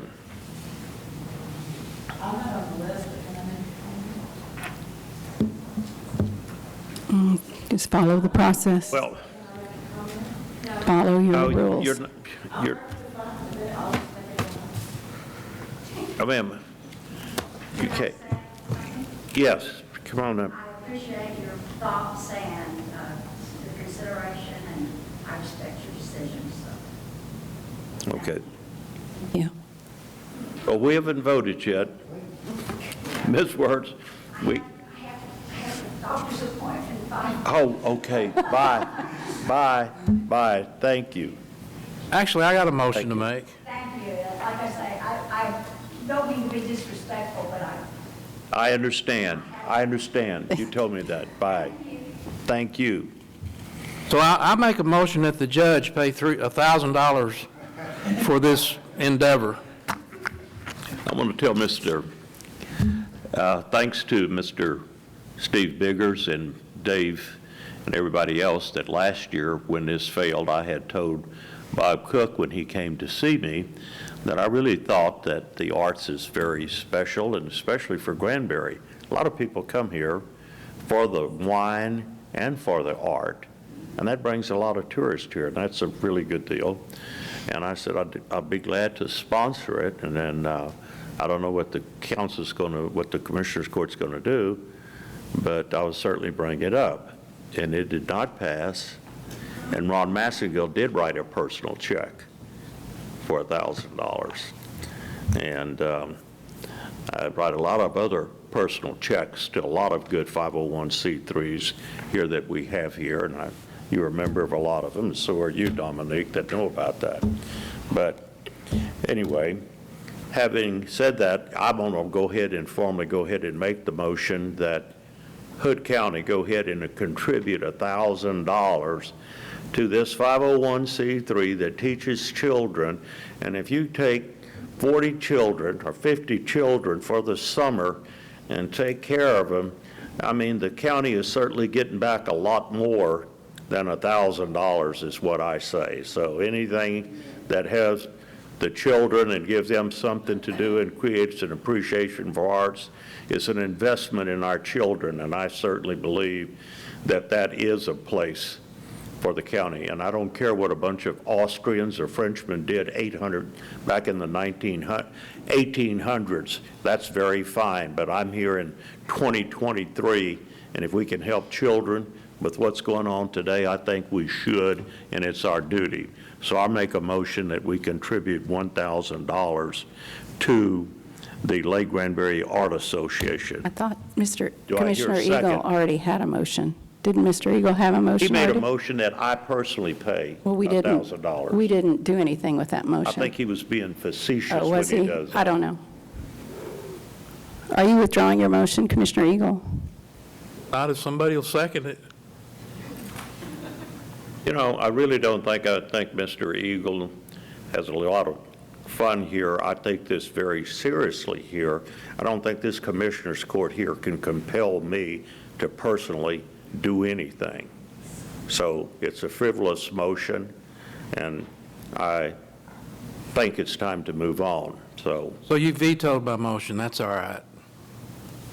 I didn't veto your motion. Why don't you just call It's a to frivolous ask for a motion and second? has no merit. Just call and ask Mr. for a second. Mr. Mills, would you approach up here, please? Would you explain the law here to Mr. Eagle, that this commissioner court does not have the right to personally compel me to do anything, especially make a charitable contribution? Right, I agree with that. You agree But with- we do have the right to take all their money, according to him, and give it to charity, right?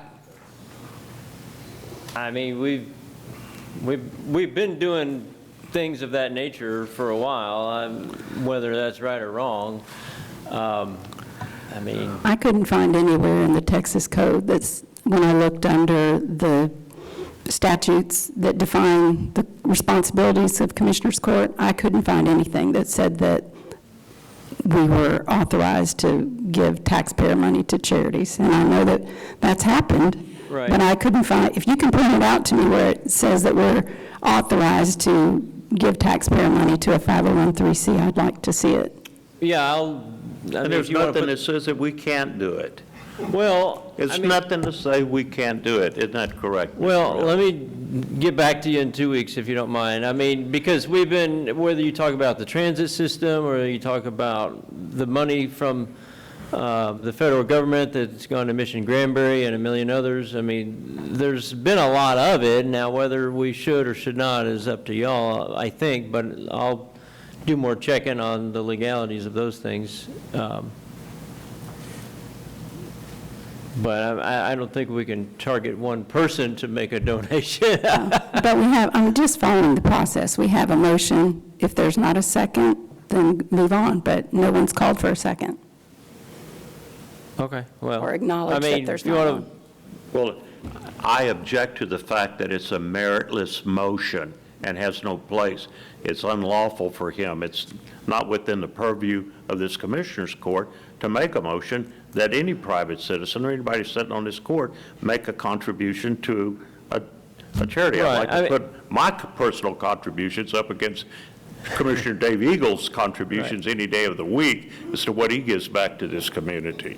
Well, I guess what I would recommend is just see if the motion gets a second and a vote, and if it somehow gets the majority vote, then we can seek an AG opinion, or we can, I mean, we can cross that bridge later, whether it's actually enforceable in any sort of way. I would say no, but I guess you can let the process play out if you want, and then move on to the next item. I'll tell you what, I'm going not to gonna withdraw. second that. I'm I'll going to just- withdraw. the Okay, he motion. withdraws, all right. there we go. Because he's already made my point, so I withdraw the motion. All right, Thank you. so I can sit No, I down. believe you made your point, Mr. Eagle, as to what you would do. All right, I make a motion that Hood County sponsor a $1,000 level sponsorship to the Lake Granbury Art Association. Do I hear a second? No, motion fails for lack of a second. All right. Next, item number 3, discuss and take appropriate action regarding Rule 3 of Rules of Procedure, Conduct, and Decorum at meetings of the Hood County Commissioners Court, including but not limited to a discussion of Texas Local Government Code, Section 81.022, Attorney General's opinion, Geomatic 63, and the Texas Open Meetings Act, and how all of the above relates to who has the ultimate authority to determine and amend any agenda for any Commissioners Court meeting. All right, I put this on the agenda because I feel like we need to clarify something here. And let me read number 3, and this is about a deadline. This is only about a deadline. The Hood County Commissioner Court meets in regular session on the second and fourth Tuesdays of each month at 9 a.m. In order for a matter or issue to appear on an agenda item on the agenda of any regular meeting of the Commissioners Court, a request must be filed with the approved by at least one member of the Commissioners Court and/or the county judge by noon on Wednesday immediately preceding the next regularly scheduled Commissioners Court. And what brought this to light is last Commissioners Court, the deadline, the Wednesday noon deadline passed, and we received the engineer's report. Actually, I didn't get it till that following Friday morning that we discussed with the engineer today. And we still had plenty of time as far as the Open Meetings Act to get it on the agenda, so I went ahead and had the agenda amended. And I think there was some discussion about who can do what or what have you. But the options would have been, I mean, I could have put in for a special meeting immediately following the Commissioners Court, but that would have proved to be a little more trouble for the person who does the agenda. And so I think I wanted to put on for discussion here, I mean, are we going to have a hard line on this when something happens out of our control after the deadline that's really, I only put that on there for discussion. And I don't think anybody up here makes it a habit to put stuff on after the deadline, but sometimes things happen. It's just like with the county auditor, she had a bond issue came up, and I saw no problem at all putting that on after the deadline. And it even changed on the Wednesday after July 4th, which was on Tuesday.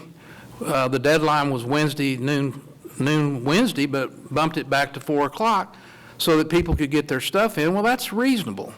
And I guess I want to open this up for discussion, because if we're going to look at this item, Roman numeral number 3, and take a hard line on it, I think that we need to talk about that. Do we amend the language a little bit in case there's a problem like that? Because we do, each commissioner on this court has an unfettered right to put something on the agenda as long as it's within the Open Meetings Act, unless we've agreed to something else, which we have, I admit that.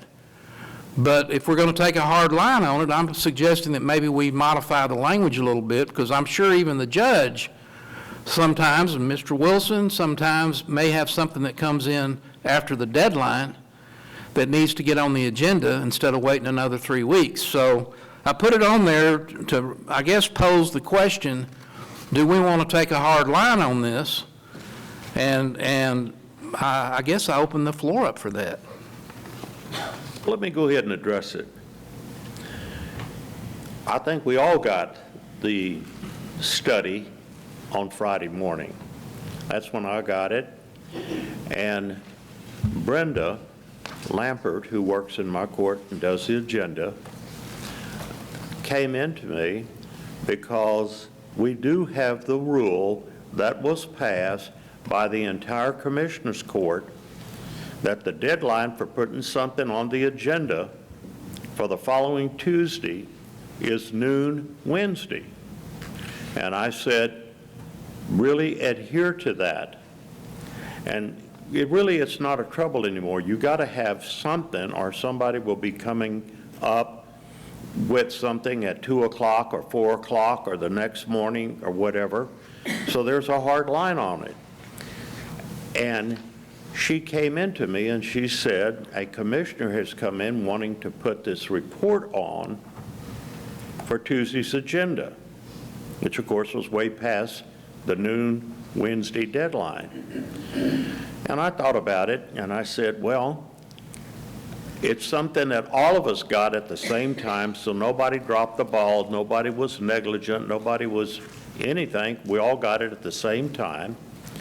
Number two, we already had a special meeting later on that next week after it, and I can't, according to the Open Meetings Act, call the other commissioners and said, are y'all in favor of amending the agenda? That's a violation of the Open Meetings Act. I'm never going to do that. So what I told Brenda, who, by the way, both Brenda Lampert and Beth Stanley, I think that anybody that's in this courtroom right now will say that those two ladies are the most polite, courteous, helpful people to any department head, to any citizen of Hood County, and try to help, even if it's not in our lane. We will try to do whatever we can to give efficient service to any citizen or any department head or anybody else. That's their deal, to please. And they won't refuse anything. They will come to me with it, and I will make the decision.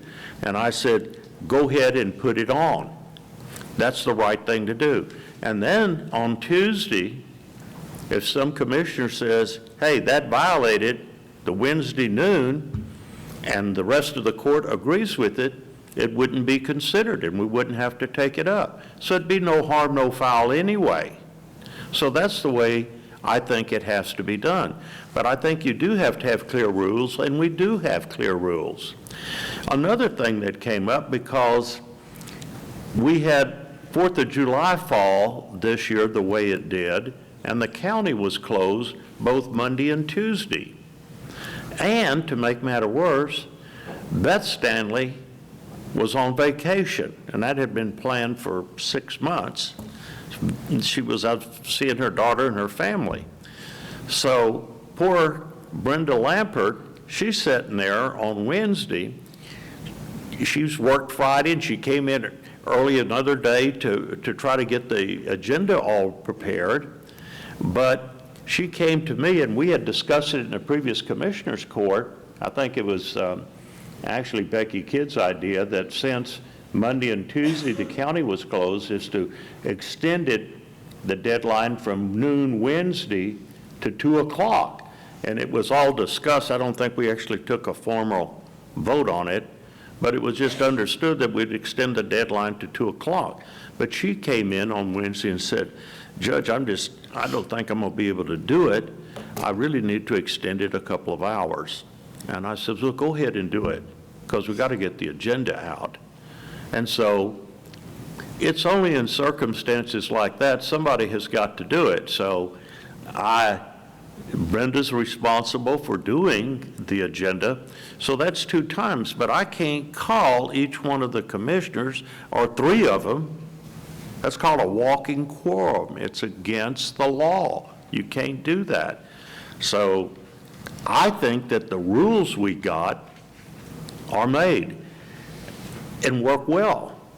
And any commissioner has the right to put anything on the agenda. I have never, since I've been here for 4.5 years, ever denied, hindered in any way any commissioner putting anything on the agenda. The law is clear on that. Any commissioner and the county judge can put anything on the agenda. And the only caveat that we got is that for everybody in the county's benefit, so it can be the agenda get out, sent out to everybody, and let everybody do the preparation, is to have the cutoff date of Wednesday noon preceding the Tuesday meeting. So I don't think there's any amendment that needs to be done to the rules. And like I said, I think that was the right thing to do with that report. We all wanted to see it and all talk about it, and it was the right thing to do for the citizens of Hood County to complete transparency. We got the report, let everybody in the county see it and talk about it on Tuesday. So that's my position. I don't see that the rules that we have, this entire court has passed on and ruled that we have in our procedures, the rules of procedure need to be changed. That's my position. May I say something? I don't know, I don't quite understand why it takes the bond company such a long amount of time, and Dave and I were talking about this, to get the actual bond to the office holders of Hood County. That bond that Katie has is dated April. We got it the day that we were closing. And that bond needs to be in place before I'm reappointed, which was today. So the agenda was still in draft form, and I talked to Kevin and I talked to Dave, and I said, I'd like to get this on there. If not, we'll probably have to have a special court. So it was still in draft form. I don't like to ask to do that, but it was imperative that this get taken care of. And Dave didn't have any problem with it. So I want to clarify that. I've never had to ask for that before, and I won't have to ask for it again. So I know what the judge's position is. He's stated it very succinctly. And I want to take I put all this in my agenda item so that if anybody wanted to go take a look, they could. But if you look at Attorney General opinion, Jim Maddox, this was issued August 17th, 1983.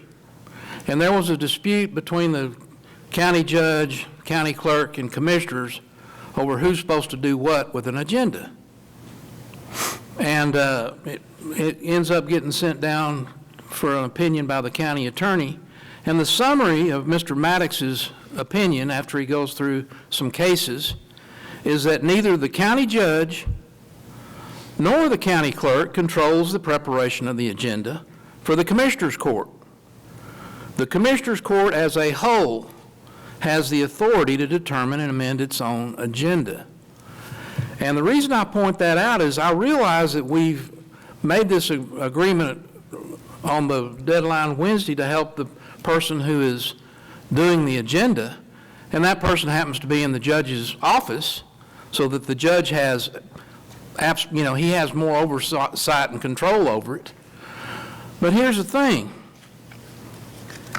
If we're going to make a hardline rule, then I'm going to object to that, because just like Becky said, it'd be different if this was happening in every commissioner's court, where somebody has to come in, with a late agenda item, especially another commissioner.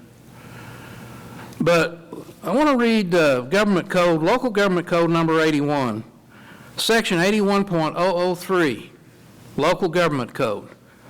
A, the county clerk is the clerk of the Commissioners Court.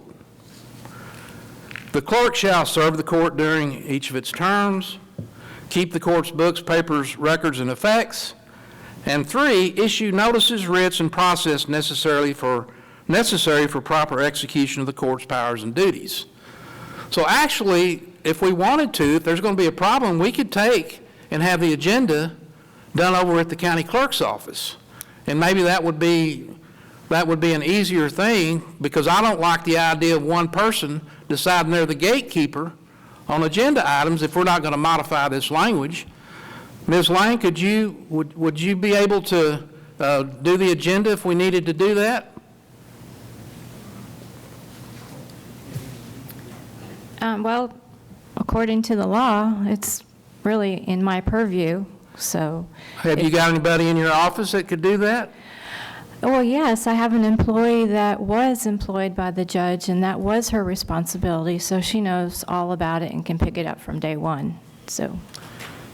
So this is I'm sitting here saying Ms. Brenda and Beth are doing a great job, and they try their best to accommodate all the commissioners. But still, with this particular item, if something comes in after the fact, we need to have a little bit of leeway to get it on the agenda, just like Ms. Kidd's situation. And it's like, if you go to a continuing education class and Jim Allison speaks, first thing he does is hold up 3 fingers. And you go, well, what's that mean? What 3 fingers means is it only takes 3 votes up here to make something happen. So I'm just pointing that out. I would like to reconsider some kind of exigent circumstance modifier or something in this agenda. And as far as the Wednesday agenda, we've all, at noon, we've all abided by that. And the first time that there's been an exception to it, somebody wants to take a hard line on it, well, I disagree with that. A hard line on it, so who's going to decide what is an emergency situation? If something comes up, is getting a report an emergency situation, or is it something that can work 2 weeks, wait 2 weeks, and everybody read it? I mean, I just said that's what the court has passed on. The Commissioner's Court has made that ruling. That's why I'm saying we need to modify it. Becky Kidd, if we didn't have a Wednesday noon deal that said that everybody has to turn in what needs to be put on the agenda by noon Wednesday, and we've had that before where people were turning stuff in late, that makes it almost impossible for you to then get your reports out, doesn't it? Well, that's why a few months ago we asked to move it back. Yeah, it used to be on Thursday, didn't it? Well, what I'm saying is we. No, I'm Send us stuff because it takes so long, so. That's what I'm saying. It's just not for the commissioners to put on something, but like for you and for Leanne too, as far as the treasurer's concerned, you need to have a cutoff date, so everybody should try to adhere to the cutoff date. And if something comes up, it doesn't happen in 4.5 years. I think that's the first time. It doesn't happen often, but Also, to address the consent agenda, there are times the sheriff's animal control will have donations, and it literally goes through 3 offices. So when you get the draft and you see that donation not on there, it would be really nice for us to be able to put that donation on there when we see the draft. And we apparently don't have backup, but the only backup is an email. So if we could add it after the fact that we get the draft, that'd be great. We don't have to wait to receive that money. Well, would it help you to put it back, like, say, 4 o'clock on Wednesday? To No, change it's that just, time? I mean, honestly, what's the purpose of a draft? You're just saying it would be nice if there's additional backup material that go with something that's already on the agenda, that should be able to be added afternoon on Wednesday. Well, occasionally you'll see things that aren't on there, especially on the consent agenda, whereas most of my focus, it's not on there. And I have to ask for it, but it's not the deadline, it's when the draft comes out. Because I don't always see what goes from animal control to sheriff. I just have it in my vault waiting for it to be approved. So when the draft comes out, I'm like, it's not on there, can we put it on there? No, we didn't make the deadline. But it's consent, it's a donation. But like I said, in my opinion, what's the purpose of the Do you have any language draft? that you'd like to use to change that? Well, no. No. Well, As long as it's that's what within I'm talking about. Give me some I'm language. just saying, that it we- doesn't happen often, but it can happen in any situation. But a consent agenda, that's not Well, something- actually, I've drafted some language, just so happens, Judge. Just so happened I drafted some in case, and I have never once said that we should go by and abolish this Wednesday noon deadline. I haven't said that once. This isn't an all or nothing deal. I said that there could be things that come in that we just need to be reasonable about it. Just like Becky's deal, just like everything that Leanne said. And so this is a suggestion, and we could get our wordsmith back there in the corner who's trying to be unnoticed, maybe to help if it came to this, because I'm just asking for reasonableness. And that after the last sentence, the next regular meeting of the Commissioner Court, comma, added language. Unless special circumstances occur after the deadline, but before the 3-day notice requirement of the Open Meetings Act, that's reasonable, or something to that effect. And it's like the judge has a remedy for that. If something gets put on after the deadline, and it comes before the court, and we go, nah, that shouldn't be on here this time, we can vote to not do anything about it. That's pretty simple. So I'm just trying to get some reasonableness in here on these rules. How about, I think it could be as simple, I think that the deadline is, barring an exceptional circumstance, that deadline is necessary and it's good. But there are, on occasion, an exceptional circumstance when something needs to get on the court.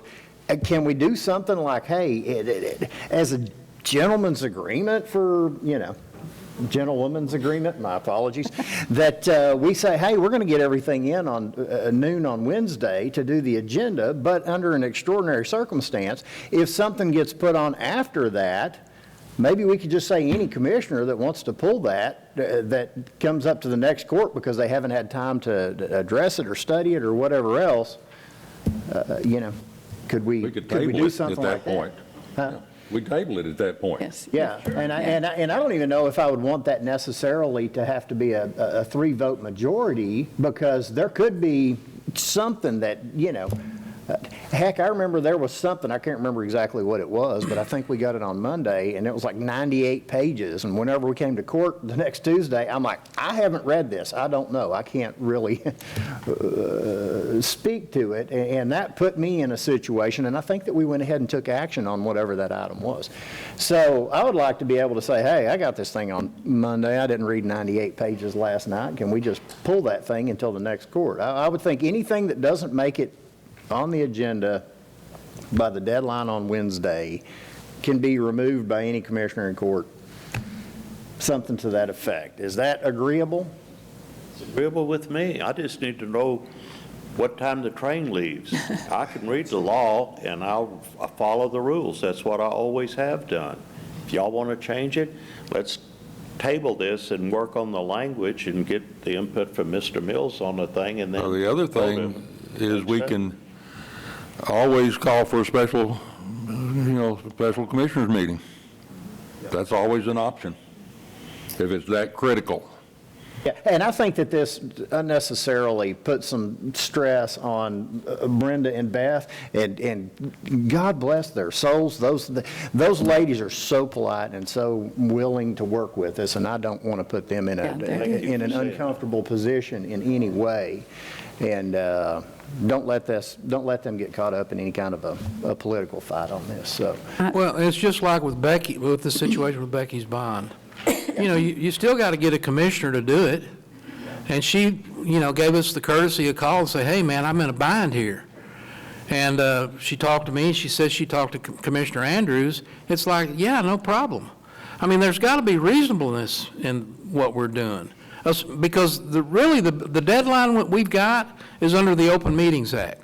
We have a 72-hour deadline. And we could do just like the judge said, okay, you want to be a hard line, then we'll just set up a special meeting immediately following the Commissioner's Court. But that puts an added burden on his staff. So I'm just trying to make it easy, and I'm trying to put it out here that every once in a while, we're going to have to maybe come in with something after the agenda. That's the first time I've ever, since we've voted this in, it's the first time I've asked to do that. First time. And it was for discussion only. I wasn't even asking to vote on anything. And it worked out just fine. It got did. put on. You asked to put it on. I agreed. It wasn't time, and it did. It was the reasonable thing to do. And like I said, we had plenty of times it could have gotten voted down if any other commissioner said, I'm opposed to putting it on the agenda because it passed the Wednesday noon deadline. That could have happened, or could have tabled it, or could have had a special called meeting. There's a lot of stuff that could have done it. But being reasonable is what we did. Nobody even said anything about it. We just discussed it. So it's the first time that's ever happened in 4.5 years. So do either Commissioner Eagle or Commissioner Andrews have some suggested wording? I heard two different things, so. I just read mine, so I guess that didn't like that one, so. No, could you read it again, please? I'd like to see it in writing, and I'd like for Matt Mills to look at it and see if it doesn't conflict, and maybe even talk to Jim Allison down at TAC and see if that's all right. We don't have to get it through. It's like Commissioner Eagle said, he's not put it up here to take any action today, but let's do it. If we're going to do it, let's do it correctly. I'll make a motion to table it. I'll second it. Motion been made by Commissioner Eagle to table it. Is there a People. Did you have speakers? People wanting to talk. Oh, well, let them come up then. Yep. Are By all they? means. Do you have their documents? Oh, gosh, that's right. I got to look at it. I got a stack of them up here. All right. Go. Okay. Number 1, Elizabeth Mercer.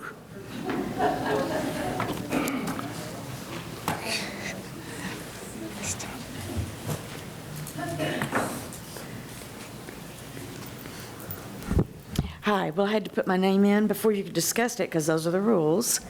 I didn't know what all of you thought or where you all stood. So I actually agree with the reasonableness issue. I also agree that there needs to be a cutoff, simply because I've done this. Maybe not in this particular area, but I've actually done it. So you have to have some kind of a cutoff, but you also have to have a reasonable option because things happen. But I'm just telling you something apparently you all already know.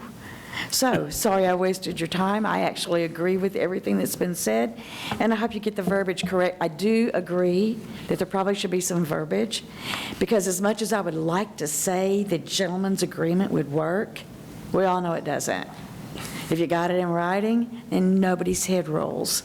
So that would be my one suggestion. And it was an interesting discussion, guys. Okay. For the record, Elizabeth Mercer agreed with me. I know. Just for the record. Wait a minute. No, don't do that. All right, the next speaker is Michael Davis.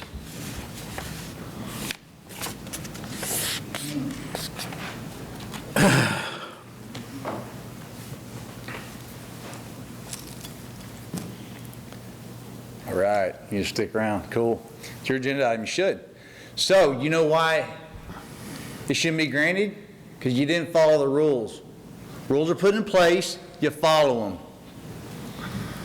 All right? If it hurts, sorry. Toughen up, Buttercup. You ever read that book? If you give a mouse a cookie, you know?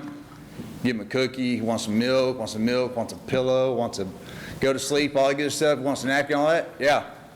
That's what you are, okay? Me personally, I would have told you to kick rocks.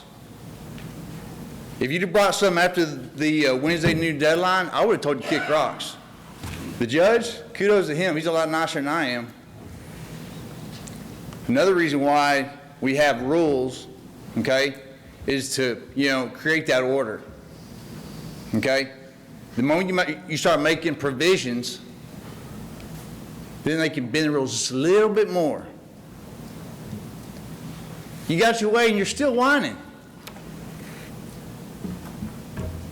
I'd have told you no.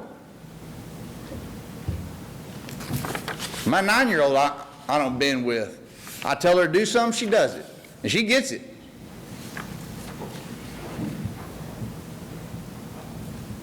We have rules for a reason. Abide by them. Or deal with it. You don't run this court. The judge does. And I'm sorry to hurt your feelings, but guess what? He runs it. You don't.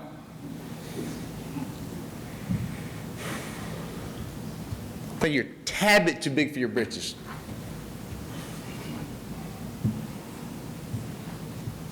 I commend you for sticking around to hear this.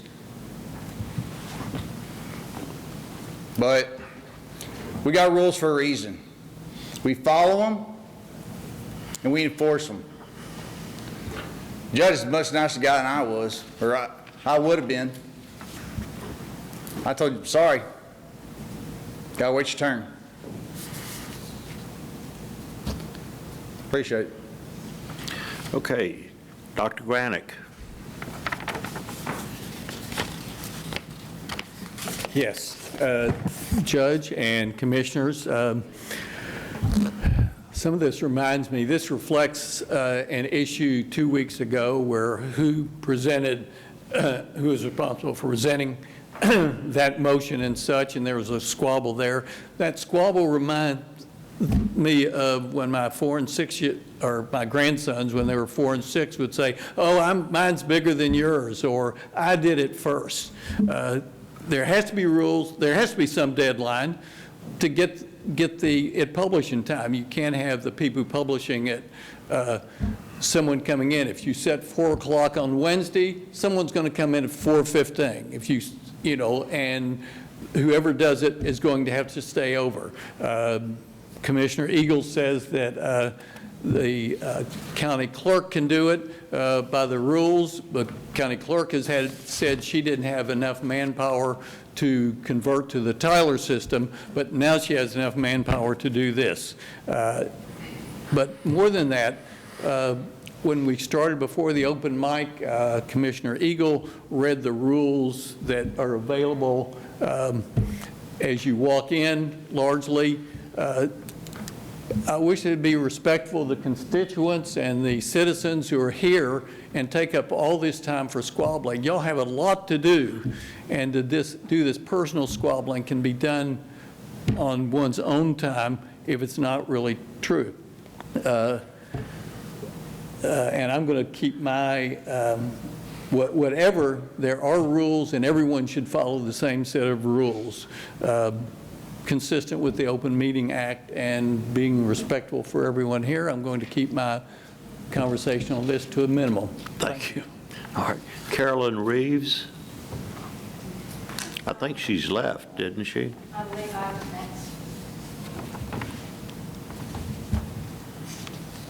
next. Okay.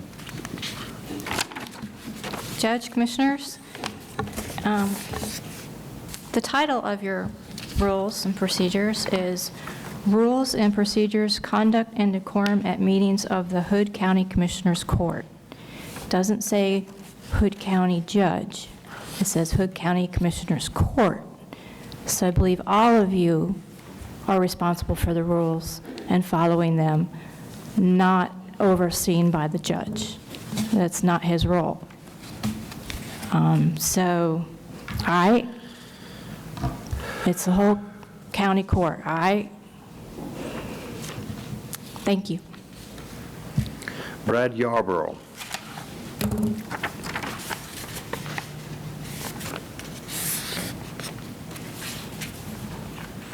Judge, Commissioners, how are y'all today? Eagle brought this up, and it's kind of odd that you're doing that because you had your cake and you're eating it too. And you're complaining that you got this on the agenda. You have rules in place, but yeah, there's special circumstances. But if you keep going through all your rules and putting in special circumstances, you're going to have a rule book that's thicker than a dictionary. You did what was right. You put it on there. You didn't have to call a special meeting because you already had one. And trying to change this is just ridiculous, and the bickering, mostly from you, Dave Eagle, is just, it's shameful, very, very shameful. But I want to go back to what you're saying on the AG report. A lot of times when you read the laws and rules and stuff that come down, you conveniently leave off a lot of stuff. And I'll give you an example of one. When Katie Lang gave that illegal recording to Biggers, you come up here and you said, well, this is a state where... Please don't lie. It was not illegal. When she gave that recording... And why don't you stay on point? Okay, I'll stay on point. So you read the AG report, but you conveniently left off the part where it says, the duties of the county clerk do not encompass the preparation or altercation of the Commissioner's Court agenda. Why'd you leave that off? You want to give this to her to have her do it. She can't even do her job now. Look at your rules. It says you have to approve the minutes of your last meeting. Please be respectful. I'm being very respectful. You don't even know what I do, so how can you say I don't do my job? Hey, you're out of order. No, he's out of order. I'm tired of these people saying that I'm not doing my job, and I am doing my job. And I invite anybody to come to my office and meet with me before they come up here and disrespect me. It's okay, Judge. So the rules say you got to read the minutes, and the minutes are never done, and that's supposed to be done by her office. So if you want to complain about rules, why are you not complaining about that one? Well, I can tell you why. You're good friends with her husband, and you're on that Blue Shark show, and anything she does, you don't care. So if you're going to follow rules, let's go through them all, and let's hold, like Bigger says, let's hold your elected officials accountable. You need to be held accountable. So thank you, Judge. Okay. That's all.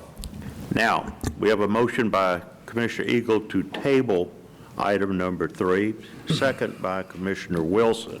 Any further discussion? All those in favor of tabling item number 3, say aye. Aye. All opposed, say nay. Motion carries unanimously 5-0. Okay. Item number 4, consider and take appropriate action to increase temporary mail clerk pay to $14 effective July 11th. Mr. Glenn Tillman. Good morning, Judge, Commissioners. I'm anticipating the need for a temporary mail clerk for 2 months, maybe more. Currently, the county's temp pay is $10 an hour. This is a strenuous position. We ask this person to carry heavy boxes, to walk all day long, some of it out in the weather, operate equipment, and I would just like to ask permission to offer $14 an hour in hopes that I can find someone willing to do this position when the time arises. Thank you. Good. So did Becky leave? So the estimated expense for 2 months would be $44.80. Thank you for getting back with me on that, because I know you were just getting back from vacation and probably getting lots of questions. So thank you for your response. So that would be for 2 months. So somewhere between $44.80 and $5,000 if it extends. And I don't have an exact time frame. I've anticipated up to $4,500 at this time. If it looks like I'll need more, I'll make another or request another budget change at that time. And you have, so a line item transfer would be needed to Yes, allow this and to that has been happen? done. And that would be out of your postage or? Postage and supplies. Okay. Do you need it now? I've sent it to the register.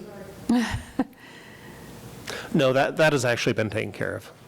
That's been done last court.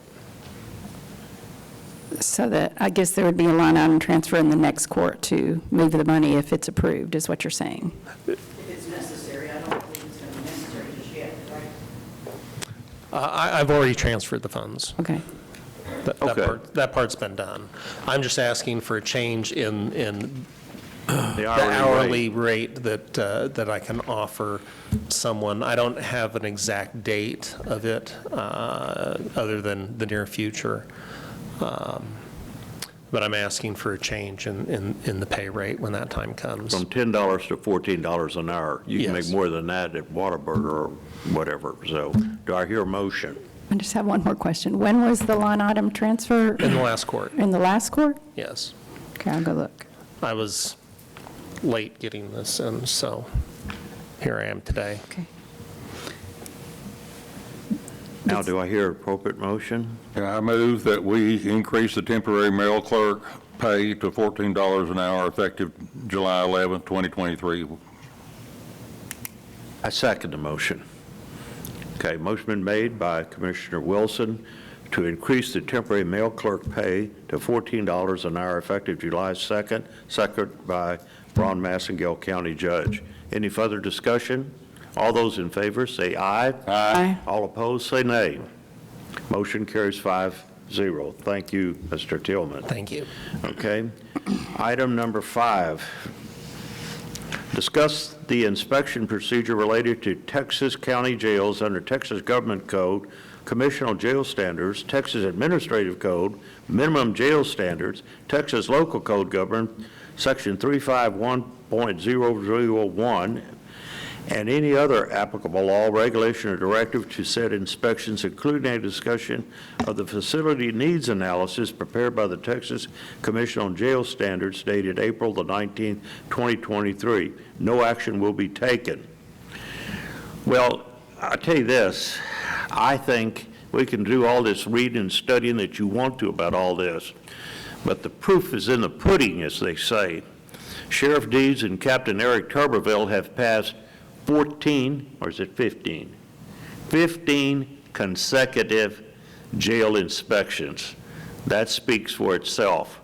I think that these two gentlemen have done a very outstanding job doing that. I know I've said this before. The jail standards people come down, they never give you any warning. They just show up on your doorstep and says, we're here. And my heart goes fitter-fatter just like that, because the sheriff and I have to sign off on that form after they do all the inspections. And as we all know, at least we can all agree about this. This jail we got is not in the best condition, and I'm always real apprehensive about that. But the sheriff has done it, so it's on here to discuss whatever, but no action will be taken. Sheriff, do you want to? If you don't mind, Judge, I put it on here. Let me introduce it first before you usurp another one of my agenda items. And I'm going to open myself up to have the peanut gallery come up here and get on to me. That's fine. I put this on here for the very reason to try to dispel the mystery behind these jail inspections, which are done by the State Jail Commission. And what prompted me to put this on here actually is that I looked at a jail commission standard report that was issued to the county jail down in Medina County. And y'all may recall that we had the new county judge from Medina County come up here and talk to us about what they were doing. They have a 96-bed facility down there, and they were building another 96-bed facility, new. And then once they finished that, which they've just finished, by the way, they were going to evacuate the old jail and refurbish it. But they got written up last summer and it says, the attached pages show the standards that you violated. And what happened was they had a death in a cell. And they call it the violent cell. I think the sheriff's got a different name for it. But an inmate was in a special holding cell, and he died in the cell, and they did not, the Medina County Sheriff's Department did not get their reporting done in time, or they missed some deadlines or what have you. And I'm putting this on here because they don't just come over here and look at the building and go, oh, this building's getting ready to crumble and fall apart. That's not what they do. They look at many, many items. And I've asked Mr. Tuberville to send me all the reports, and the judge is absolutely right. The Sheriff's Department has done an outstanding job of meeting the standards and keeping that jail in order because the Commission on Jail Standards, they pop in on you, correct, Sheriff? And one report after another, one report after another. This facility, congratulations, facility is in compliance with the minimum Texas jail standards. And I want to commend the sheriff and Mr. Tuberville for that, because they are holding it together and keeping things together, but there's a whole lot of issues that they come look at that has nothing to do with the structure of the jail. In fact, nothing in there has to do with the structure. They're looking at the safety factors having to do with the building. So the reason I put this on here is because I've heard time and again that, oh my God, thank God we've passed another test. Well, I agree with that, but the sheriff is doing a great job, and I don't think we're sitting on the edge with it. And I invite the sheriff to come up. You know, we talked about it the other day, and I mentioned to him while I was putting this on here, was so that the people out here can understand that this is the State Jail Commission inspects all county jails at one time or another, and it's another oversight or government interference, you can call it whichever one you want to call it, but they come down here maybe once a year, unannounced, and conduct their inspection, and the sheriff is always ready. And everybody in here needs to know that the sheriff keeps that jail in good order, and Mr. Tuberville keeps that jail in good order. But they have a lot of other issues that they're paperwork and so forth that they have to do to comply with state jail standards. Would you take it from there, Sheriff? Thank you. Yeah, there is a lot to it. They're always unexpected when they show up. You never know when they're going to come. They've been working on a plan to maybe, because we passed so many, that they might skip us for a year, but we're still waiting for that to come up, and they just show up anyway. But Texas Administrative Code, Title 37, Part 9, is what put Texas Jail Commission standards into place, and there's 26 different chapters on all of that, but I guess it basically falls down to life safety type stuff. So they come in, and the big part of their day, it takes about a day to do the inspection, and there's 26 things on a list that they go through and that they have to check off on all the things, and a lot of it is paperwork that they do, make sure that we're doing our job, the jail's doing their job. So I make sure that the day after they come, we're ready for the next inspection, and we stay ready every day, keeping sure that the paperwork's done and everything's in place and we know where it is, and just do it all the time every day so you don't have to worry about running and jumping and pulling everything together. So, yeah, they spend some time running around in the jail, making sure the toilet's flush, the water is the right temperature, and that all the faucets work and the showers work and everything like that, and the doors latch and the lights are all turned on, and they'll talk to the inmates too, which sometimes is good and sometimes not so good for them, but they do it anyway. So, but the majority of it is life safety stuff, and we just got to keep it ready to go all the time, and we are ready all the time. And here's, going back to this report that was issued to the Medina County Jail, in fact, hopefully we never have to deal with that here, but they have the State Jail Commission has a different timeline for depending on what the issue is for you to correct it. Some of it you have up to a year to fix. This one here What was their timeline on this problem with the of death in a cell? Day correction action must be completed now. So they wanted this one fixed right now. Yep. And that, I guess I always refer to it as the rubber room. It's just, they always say, call it something nicer, easier to say, but it's basically the rubber room. It's the walls and the floor and the ceiling. Everything are made out of a tough rubber, so you can't hurt yourself in there, and you don't give them anything that they can hurt themselves. And there's a camera in there, and so it keeps them safe. This person apparently, I don't know the story on that, but you got to watch those people when they're in there, and we have them always on a 15-minute jail watch, plus that camera is on them all the time.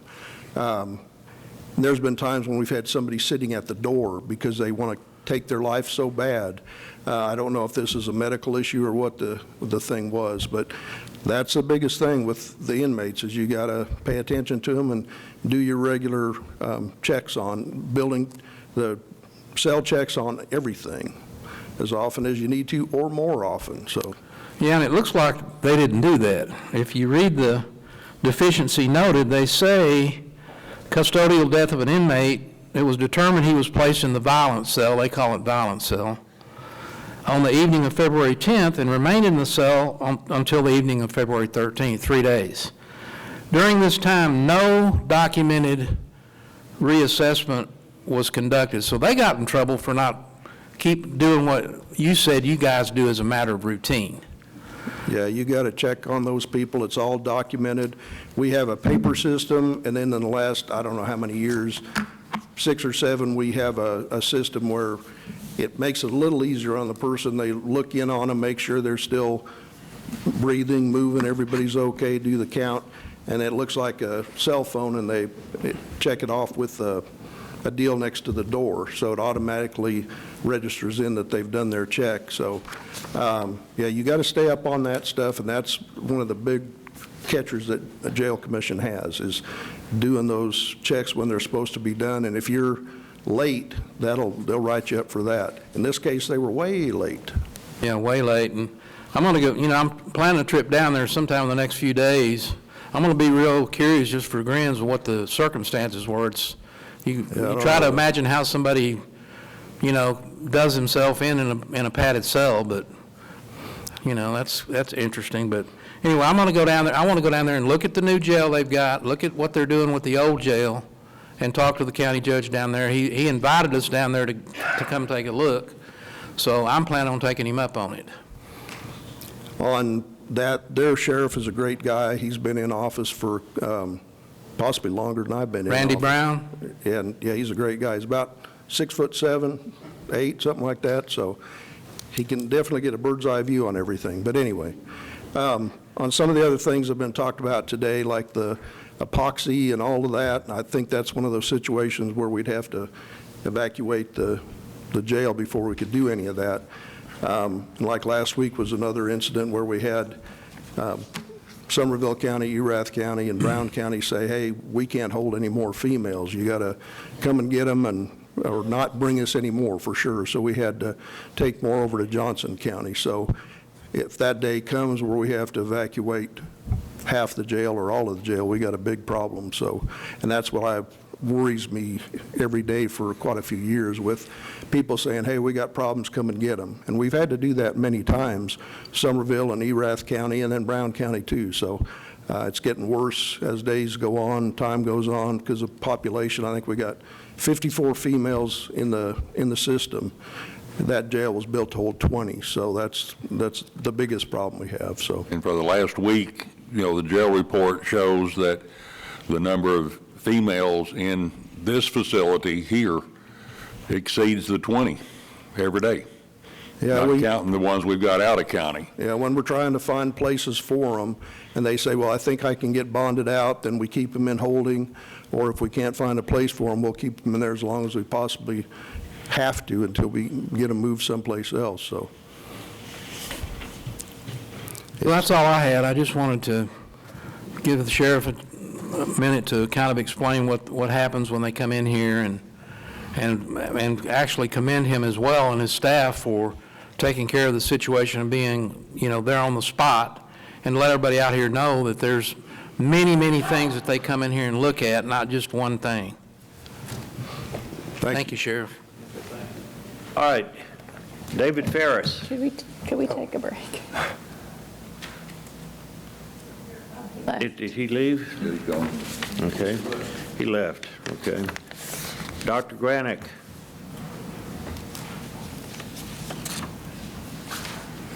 Thank you again, Judge, Commissioners, and the audience here, and I'll try to be brief, and in interest of trying to protect Commissioner Eagle's cardiac status, part of this I'll agree with Commissioner Eagle.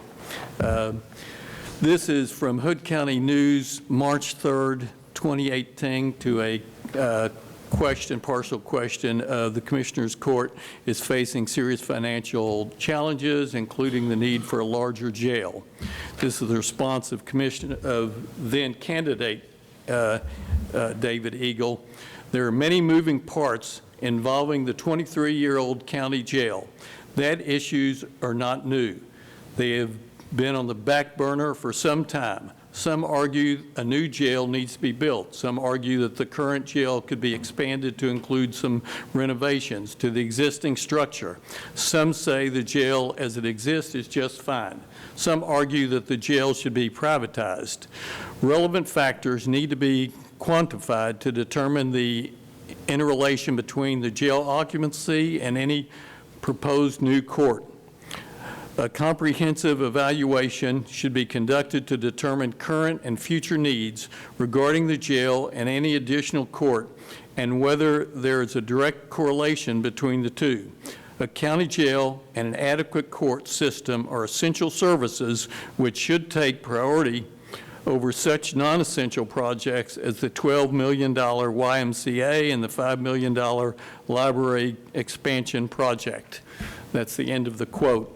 Happily, under the tutelage of Dominic Inge and such, we do have the expanded library. We even have a bookmobile not anticipated at that time. I think the YMCA is proposed is functioning well. But we're 5 years later. Commissioner Eagle felt this was a significant factor 5 years ago, and other than wine, few things do well with aging. Our sheriff has indicated that we need a better jail system, and we don't have it, and we keep postponing it. But the sheriff seems to be, and those who work with that seem to be those who best know how well our jail works. This reminds me of back in January 28th of 1986, an incident where engineers on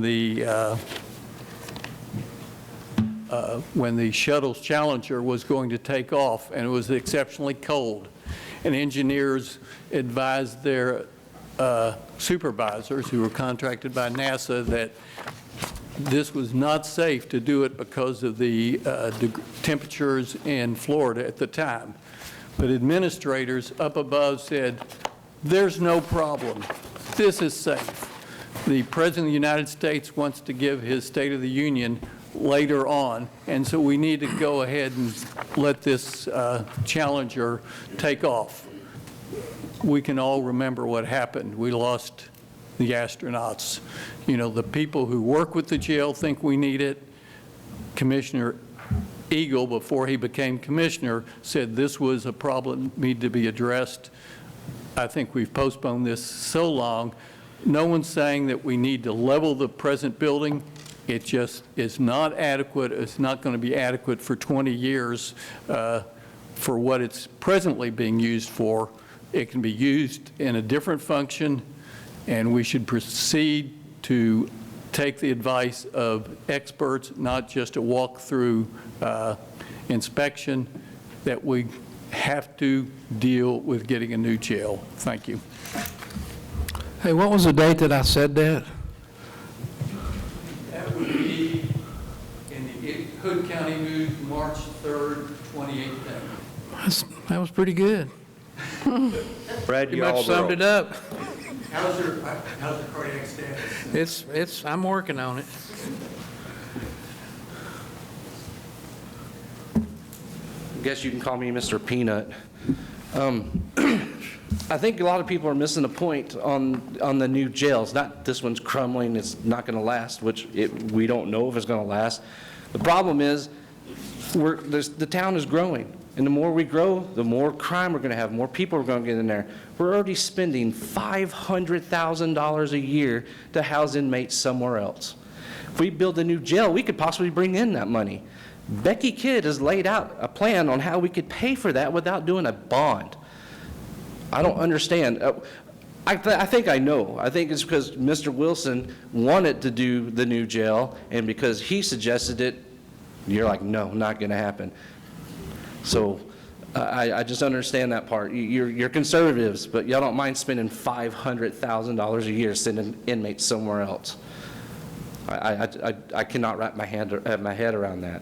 So if we do the jail now, it's going to save us money. If we wait down the road, I know last Commissioner's Court you said, well, prices of everything's coming down. Well, it's coming down now, but you don't know what's going to happen in 5-10 years. That stuff's going to skyrocket. It could. And cost us way more money. Like you said, you talk about the sewer system. Well, they kick that can down the road. That's what you're doing here.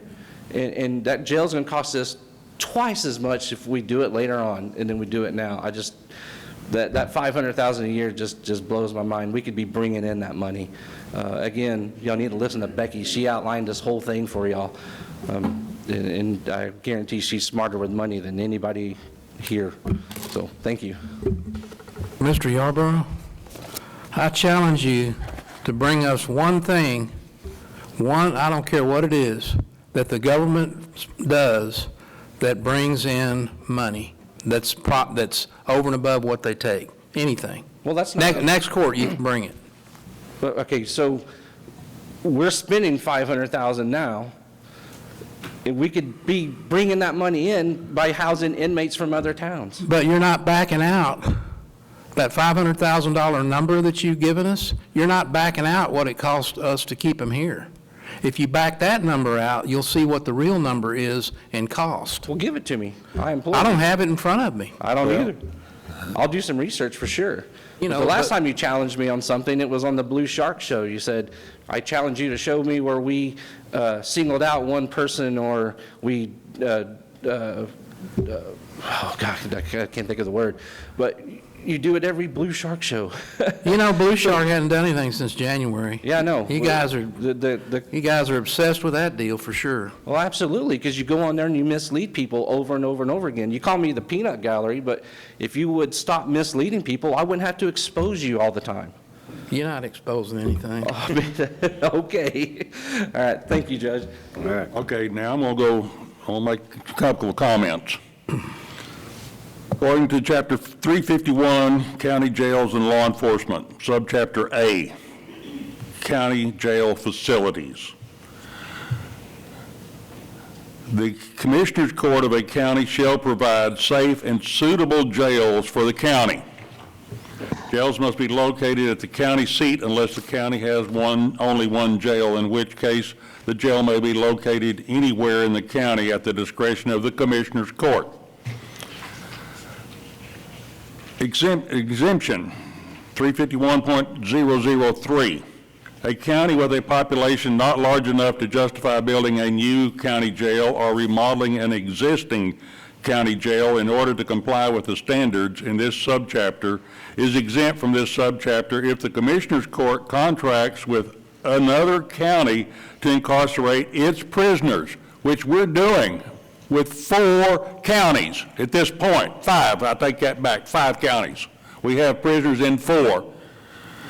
And the fees that we're paying those counties range anywhere from $55 per person per day to Johnson County, which is $100 per person per day, which we have, at yesterday's report, 16 females in that facility alone. That's $1,600 a day right there.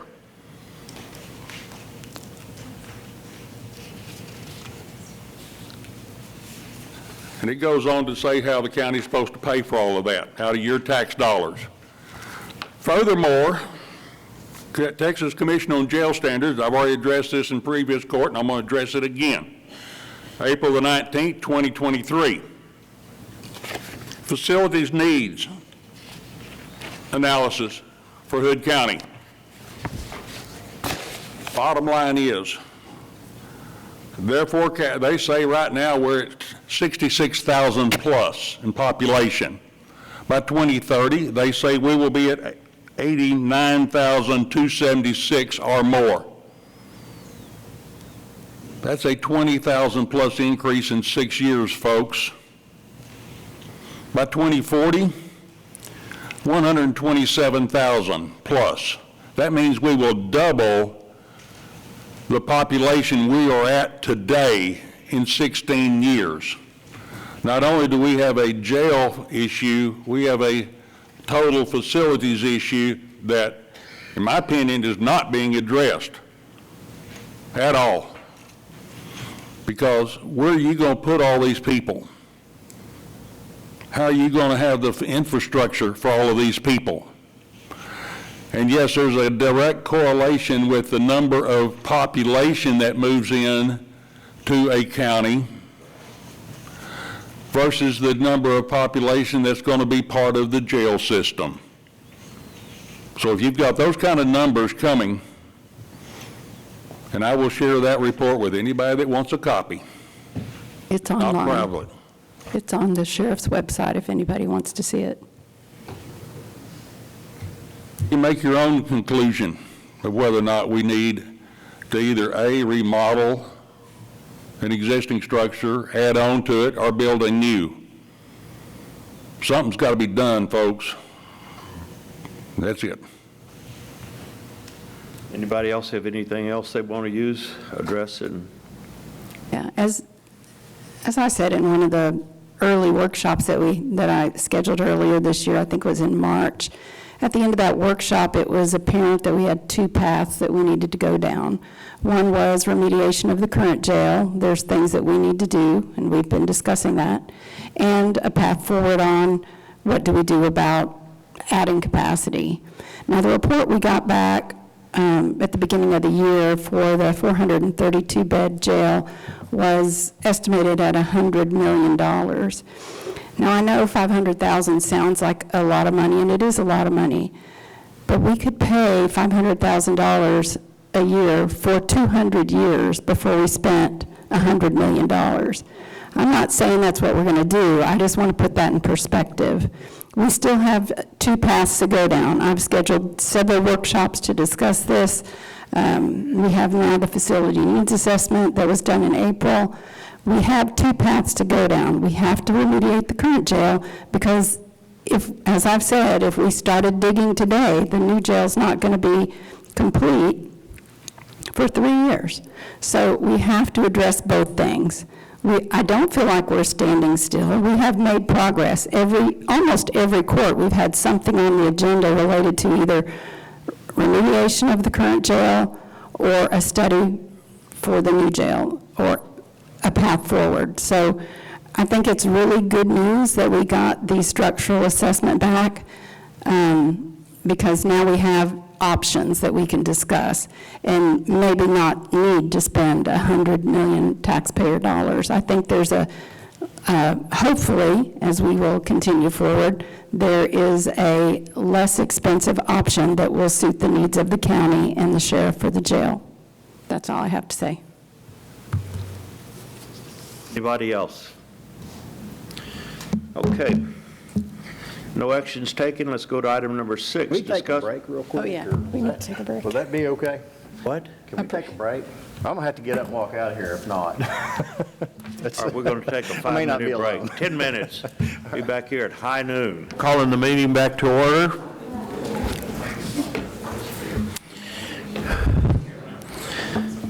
The next item is item number 6, discuss and take appropriate action to allow Environmental Health to purchase a dissolved oxygen, DO bio oxygen demand meter to use in testing wastewater strength out of Fund 55, not to exceed $1,000. Ms. Jeannie Stacks. Yes, ma'am. Yes, sir. Judge and Commissioners, we had discussed this during budget, but I have a case right now that I am trying to do some work on that I really need the device to start using it sooner. I know one of the attachments y'all received looked like it was a chopped up piece. This is state law, and all of these items came from, the figures and stuff came from state law. We tried to take a sample to Fort Worth in March or April, and I ended up getting the sample taken to a lab, the city of Granbury's lab, and asked them. They run a test on me. No, it was not certified, but I was pretty sure what we had. But if we'd have had the device, we could have tested it right in the field and would have known the results. Okay. Anything else? Anybody has any questions? My point keeps going back to enforcement. If we need to know who's polluting the lake, when they're being done, and take steps to remediate that situation. And I think that this tool is very important in that. So Oh, Becky, could you just double check? I had an email conversation with Jeannie on the balance that's in her state permits line item, because what I was showing in the expense report that was attached to the agenda showed one amount, and she has a different amount, so.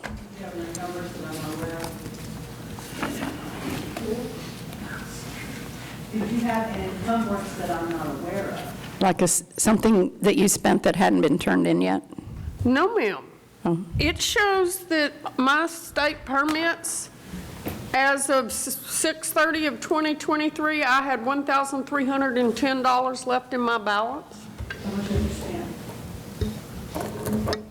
Well, I had $6,000 to start the year, and that's all I have left. There was an encumbrance in June of $1,820. When I looked at the expense report attached to the agenda, it showed $3,130. So I don't know if I misread the wrong line or didn't account for something.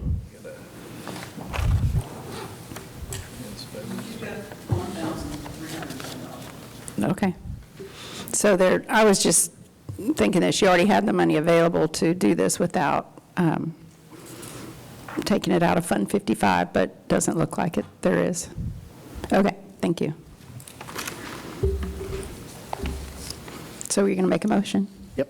Nobody's got anything else. I'll make a motion to purchase a dissolved oxygen, bio-oxygen demand meter to test wastewater strength out of Fund 55, not to exceed $1,000. Second. Okay, a motion is made by Commissioner Andrews to purchase a bio-oxygen demand meter to use in testing wastewater out of Fund 55, not to exceed $1,000. Second by Commissioner Wilson. Any further discussion? All those in favor say aye. Aye. All opposed say nay. Motion carries 5-0. Okay.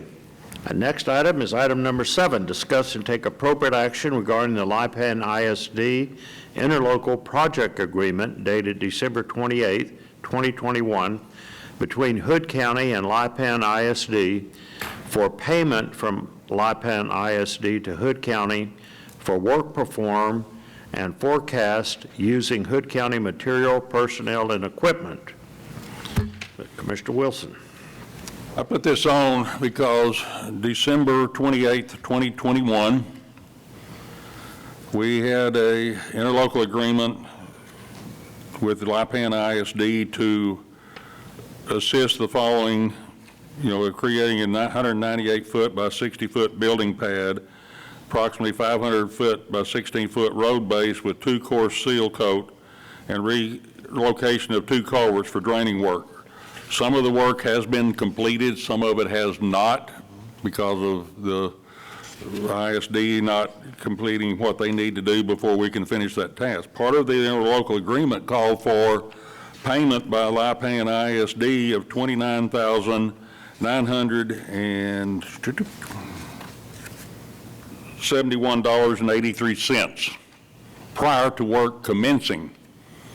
As of this last week, nothing has been paid at this point. And that's the only reason I'm bringing it up, since, Commissioner Andrews 2 weeks ago made it a point we don't need to set a precedence on the next item on the agenda. But this is, there's $25,971 that has not been paid to date. So I got a comment about that. If you look at this interlocal agreement, right here, if you read the item 2 under the whereases, it says the county shall provide adequate personnel and equipment at Lipan ISD's cost to perform the requested work. So I guess the issue is, you don't think Lipan ISD is good for the money? Is that what No. Is that what the argument is here? I'm trying to figure out what your point you're trying to make. Well, what we're trying to make is everybody seems to be picking and choosing who we're going to help and who we're not going to help. Well, this is all very well defined in government code, that an interlocal agreement between two sub-jurisdictions of the state and a school district came to us, and heck, you even voted for that, to have road ops build a pad because they don't have the equipment to do so. And the agreement was, yes, we can do that, but according to state law, they have to pay the going rates. Apparently, the failure here, and I'll take 100% blame on this. I've contacted Dr. Carter, and right now the school district shut down. They take a couple of weeks off in July. But I contacted him, and I will make sure that we get a check in on this thing and get that all buttoned up. But other than that, I mean, it's, they've paid for the services and materials and everything else through interlocal contract, just like state law dictates. So, and, hey, if you see something like that, give me a holler. I sure could have some contacts there, and I reached out, and like I said, everybody's out of pocket right now, but we'll get this dealt with. Okay, so you're going to undertake that to see about it getting paid? Absolutely, yes, sir. Yes, sir. Okay. On it. Yeah, I would just say that I obviously wasn't here in December of 2021 voting one way or another, but while I don't agree that the county equipment and personnel being used kind of as a subcontractor to another government entity, it is provided by code that you can have interlocal agreements, which this is, and it lays out the terms and conditions, including payment for services and materials by Lipan ISD, as well as there's a liability clause in there that it states that we would not be held liable.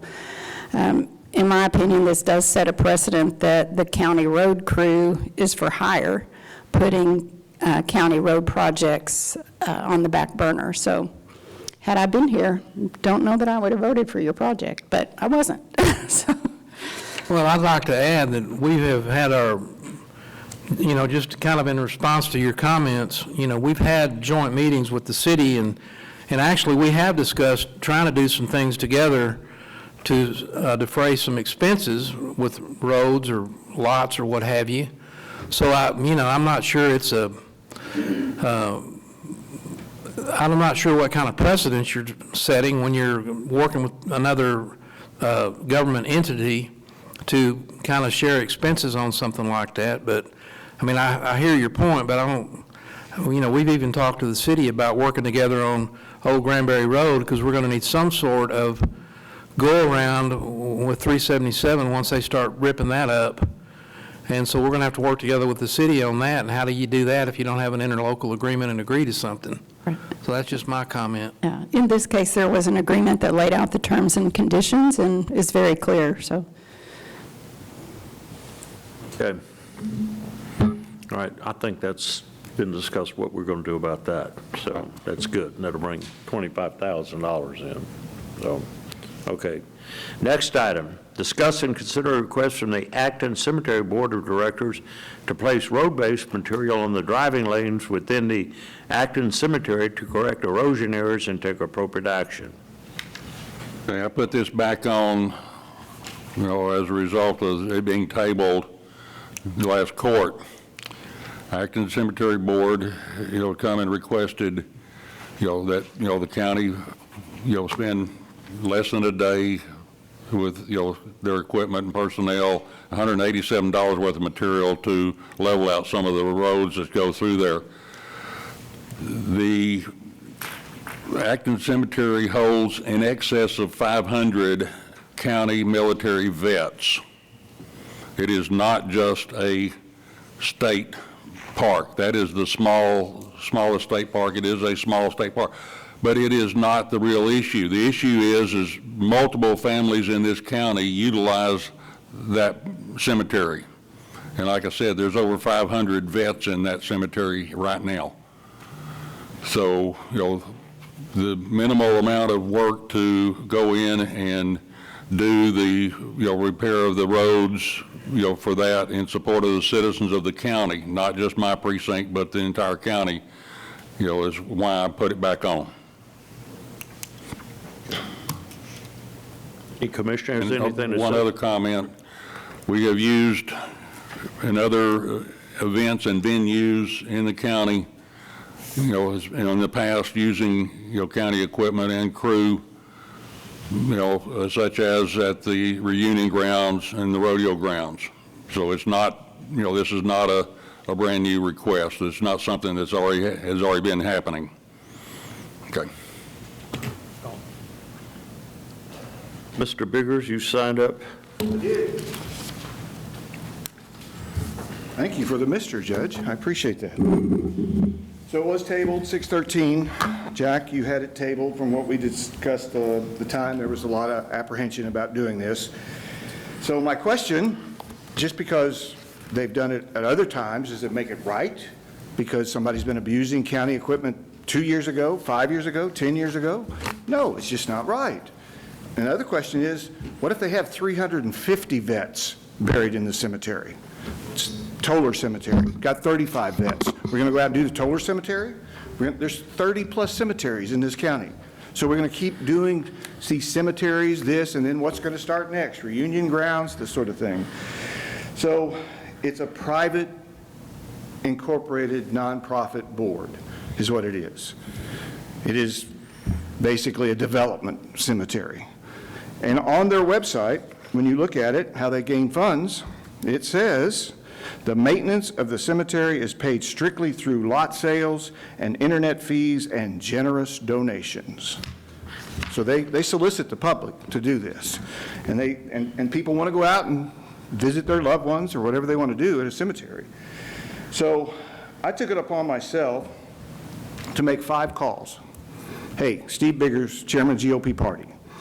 We got an issue out at the cemetery in Acton. Would you want to help?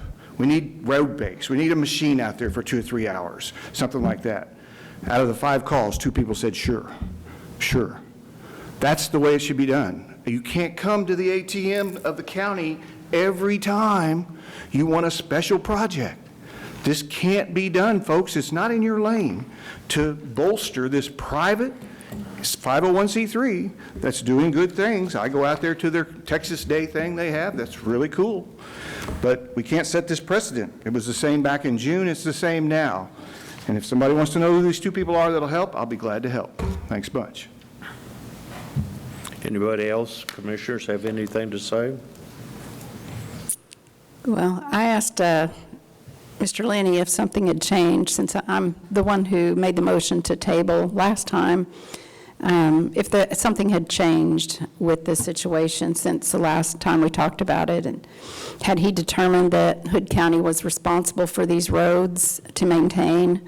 No, in fact, I double-checked the appraisal district information, and it shows that the property is owned by Acton Cemetery. Looks like it's an in care of party, Anna Lee Harden. Has the cost of materials or equipment changed? No. Had he found a slack spot in his schedule or his staff was unassigned to county projects? No. Had there been a discussion or document on liability protection? I don't see that. That hasn't come to the court. So again, in my opinion, having taxpayer-funded road crew do the work that is not county property, while there is an exception, is not the appropriate use of taxpayer material and equipment. One thing that troubled me after the last court that I didn't bring up was when Commissioner Wilson introduced this item at the prior court, he said former Judge Andy Rash had come to him and asked him to put this on the agenda. So was he saying that a county officer, a former county official, was trying to influence the court for a favor of the court? I don't know. That just hit me after court that just didn't ring right to me. So I just think this is the wrong thing to do for multiple reasons that I've stated. Well, I got a little story to add to this, because I'm not sure about the reunion grounds deal and the rodeo grounds, because I know that prior to the July 4th weekend, I received a call from a person who was, they were going to have a rodeo there at the reunion grounds over the holidays, and could we get somebody over there to water it down because it's real real dry and dusty. And I said, I don't know, I'll look into it. And the first thing I did was call the prior commissioner, Steve Berry, because I said, has this happened before? Believe it or not, I do call on him from time to time because he was in here for 12 years. And he kind of knows the ropes that go back historically more than I do.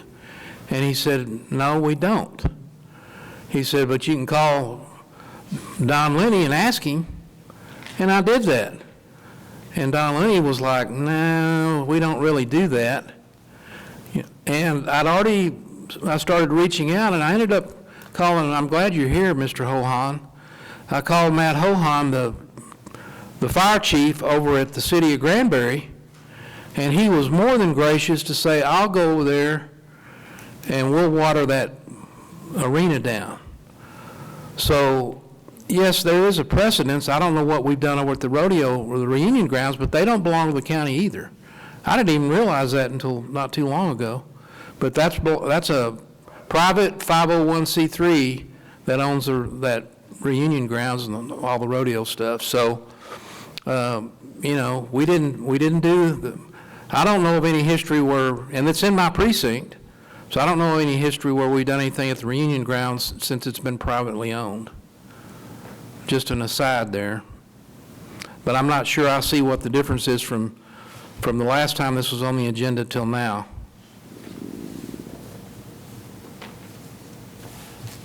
I think the county should all work with each other and try to help each other out in something like this.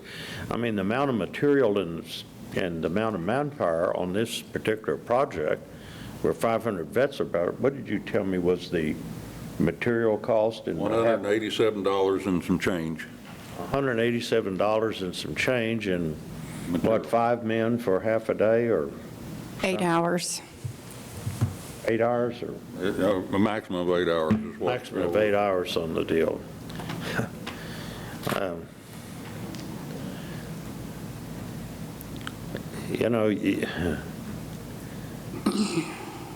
I think that somebody, I think it's very clear up here that I'm a little bit more liking for the county to work together and help out people. I think that what really brought this about is that, the county has worked for other entities before and doing this type of job, and I could kind of see that. I don't know how much profit it is in cemeteries. I've never been in a cemetery business, but with the veterans being out there, anything for the helping out the veterans and the veterans' family and law enforcement and first responders, I tend to lean in that direction. And so.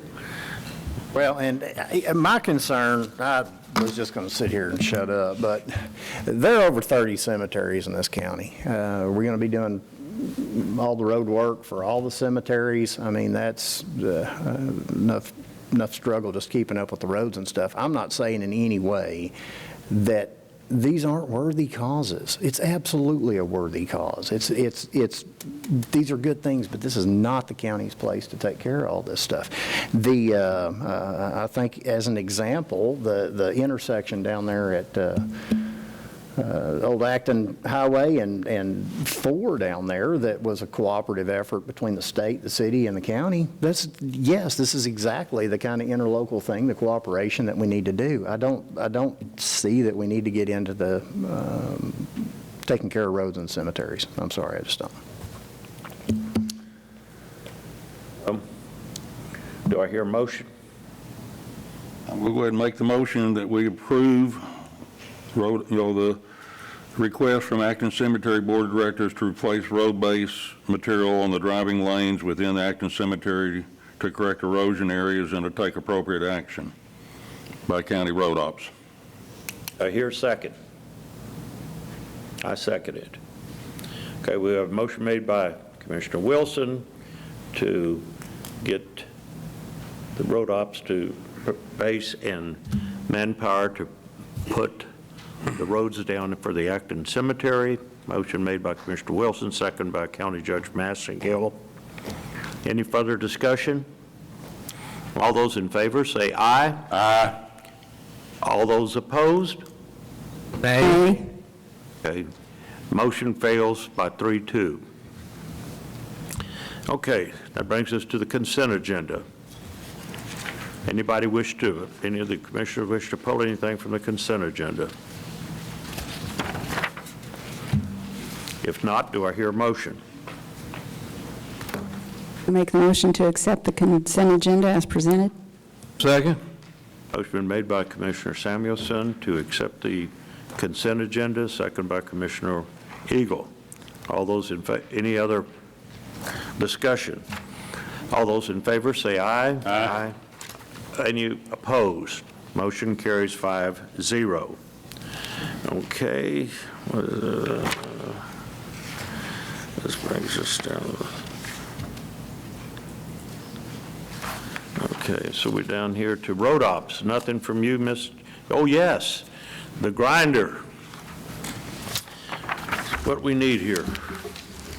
Judge, Commissioners, I had set some paperwork on each one of your spots. That top one was an email we got yesterday from Vermeer, actually telling us that their parts are on back order, and their ETA on those parts of arriving is August 11th. The second page is the actual quotes for trade-ins on the 2 machines that we do have. The very first one we got, and I spoke with him, then Commissioner Samuelson had called me about it. We had a 5% discount from Buy Board, and he actually put 5%, added 5% to it instead of removing it. But with that 5%, which is that $31,875, with that discount and the 2 trade-in values, a new grinder would come to $500,175.95. The other, the ones that are stapled together, this is strictly from conversations with different members of the court, and I tried to cover everything as far as the operation of the brush yard. Some said we'll just stay with pickups, we don't charge. Some said, well, $10. And then actually took the last one. The very last one's what we're doing now. The second to the last page is what we've taken off of Comal County.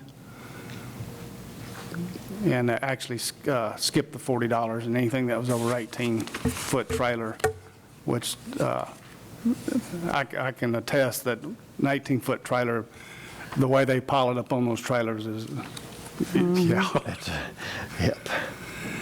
But I just want to give the court all of this information. Like I said, $500,000 is quite a lot of money, and compared to getting this one repaired. However, as stated before, it's a machine. I couldn't guarantee. I feel good about our machine instead of trying to buy a used one. But going at the rate that we've been going, which is every day, it runs every day with the operation now. So I just want to get that information to the court if they wanted to decide something today or wait till, sounds like we've got time to wait, but. On the second document that you sent us, or have up here, which would be a proposal, it has pickups $10, trailers 8 foot or less, $10. So if someone brings a pickup full and a trailer, would they pay 20, or is that how that would work? Yes, okay. ma'am. You know, I went out there and looked myself too, and I only found one used piece of equipment, the same piece. They wanted $425,000 for it. Yes, sir. And it was a 2019, it was 4 years old, and I don't remember how many hours, 1,800 hours on it. That's what, yeah. But my understanding is when they get through with the refurbish that they're doing, those are the major components that wear the most. Yes, sir, those what. And so we really stand to be in pretty decent shape when we get the other one back. I feel that way, yes, sir. And we're talking about 70 grand for that, right? Yes, sir. I also like to put it out for the court to consider if we do just go with the repairs, that I ask the court's permission to see if we could use that trade-in for that small chipper for that cost, and to defer off of the cost that we'll have to pay for the repairs if Vermeer will go for it.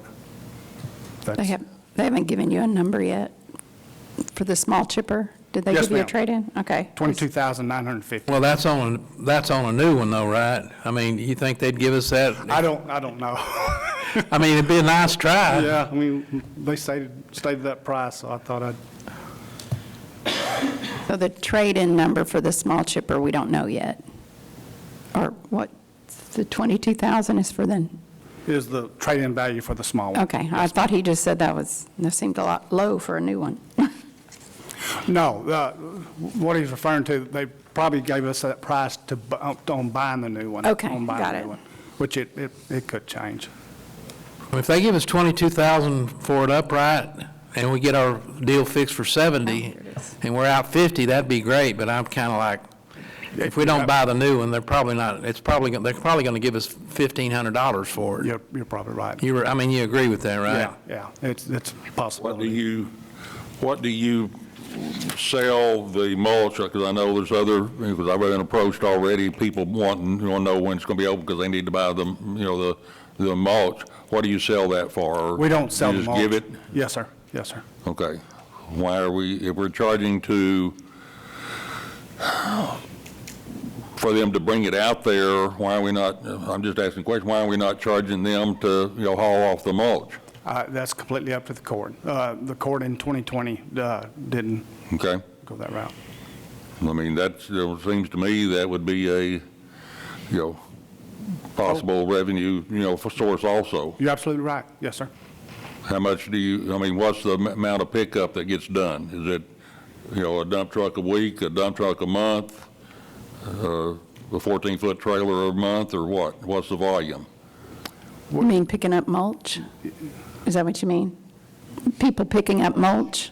Yeah. Okay. We haven't, not selling it, we really don't keep up with it, but we usually have to remake mulch or replenish the stockpile once a month. So it's quite a few people that come get it, especially the fine stuff. Well, but we also don't want to create any kind of imbalance where we're having to find somewhere to get rid of that stuff. So that's true. We could be overrun with mulch. It may be that it's because it's free, it's going away, and it's not snowing us under. So that may be something that we want to consider. We use it all the time, and we love the free mulch. I'm not paying for mulch. When I pay for mulch, I'm going to go buy better mulch. Yeah, I like going over there. I like hauling it off as long as I can get it for free. Yep. Just my opinion, but we do. Yeah. I mean, I guess going back to my economic argument, it's really not free, but it saves us from hauling, like Commissioner Andrews says, if we started charging supply and demand economics and people quit buying it, people that quit coming over there, then we're going to have moss piling up on us. And with us, it's like a cycle. We take a load, and they drag it off, and we take a load of mulch. So it's a circle of life. There you go. So what do we need to do today? Well, I think that we need to make a motion to, if you can get 20,000 out of the other unit and trade in on the repairs, to go ahead and do that. We've already approved the repair of the, right? Yes. So I mean, 70,000, we've already approved that. I'm of the opinion, let's just let this thing ride. Again, it is machinery. You may, blow a head gasket next week, and it may last 10 more years. There's no way to know that, but I wouldn't want to buy somebody else's used equipment, and I say, let's let this thing ride. It's functioning well at the moment, right? Yeah, as Commissioner Yeah, other than that. Yeah, as Commissioner, the parts that they're fixing wear down. That's what wears down. Yeah. There's only a couple of other components that we haven't messed with, the engine being one of them, but it's a good machine. Yeah, and the maintenance, I know y'all are staying absolutely up on top of the maintenance of everything, and I want to commend you for, making sure that equipment's being taken care of. It's pretty, Good job there. I mean, So, yeah. Any dirt gets in it, or it's gone, so. I know you probably said this when you first walked up, but what is the estimated date for return on the repairs? The parts are estimated to get to their shop on August the 11th. Okay, so it'll be till the end of August before we can open up the... At least. At least, okay. And the question is the court fine with the operation that we've been doing, just keep going as we have in the past, or was there any discussion on wanting to change the operation of the brush yard? That's kind of why I was asking. When we needed to make a decision on the operation of the brush yard. That could be later. We could do that on August court. With this information, maybe that you could. Yeah, I would like to chew that a little bit more, kind of think about it a little bit, but I will make the motion that if we can get that trade-in allowance against the repair, that we authorize you to do that. To do that? Yeah. Second. Okay, a motion to see if we can get the $22,950, that Yes, they sir. will give that to us against the repair? Yes, sir. For that, by Commissioner Andrews, second by Commissioner Samuelson. Any further discussion? All those in favor say aye. Aye. All those opposed? Motion carries 5-0. Thank you, Judge. Thank you. Good luck on that one. Well, CarMax will buy your car whether you buy theirs. Him and none. Okay, development, Mr. Clint Head. Morning, Judge. Morning, Commissioners. The first item on the agenda today is just an update to the court and let them know that the construction plans for Pirate Village and Precinct 3 has been approved by the reviewing engineer and staff. This is usually done prior to presenting the final plat. The final plat will be submitted and reviewed and considered at a later court date. There's no action needed for this item. I just needed to read it in record. Okay. Second item, the developers requested permission to start construction prior to approval and recording of the record plat or final plat. Section 2, Section 4.6, and Section 7.4 both allow this to be done with the court's approval. The final plat, the developer's agreement, performance bond will all be considered for acceptance and approval at a later court date. Staff has no objection to allowing this construction to begin because until the final plat is recorded, or approved and recorded, there can be no selling of any lots, and with no recorded plat, there are no dedicated streets. The court will just need to vote on to allow the construction to commence prior to consideration of the final plat. Okay, so you recommend approval. You don't have any objection? Staff has no objection to it. Yeah, okay. All right, do I hear a motion? As I move that we approve allow the construction to commence on the Pirate Village subdivision prior to approval of the final plat as allowed by Section 2, Section 7.4 final plat developers agreement and performance bond. And, as stated by the development. Second.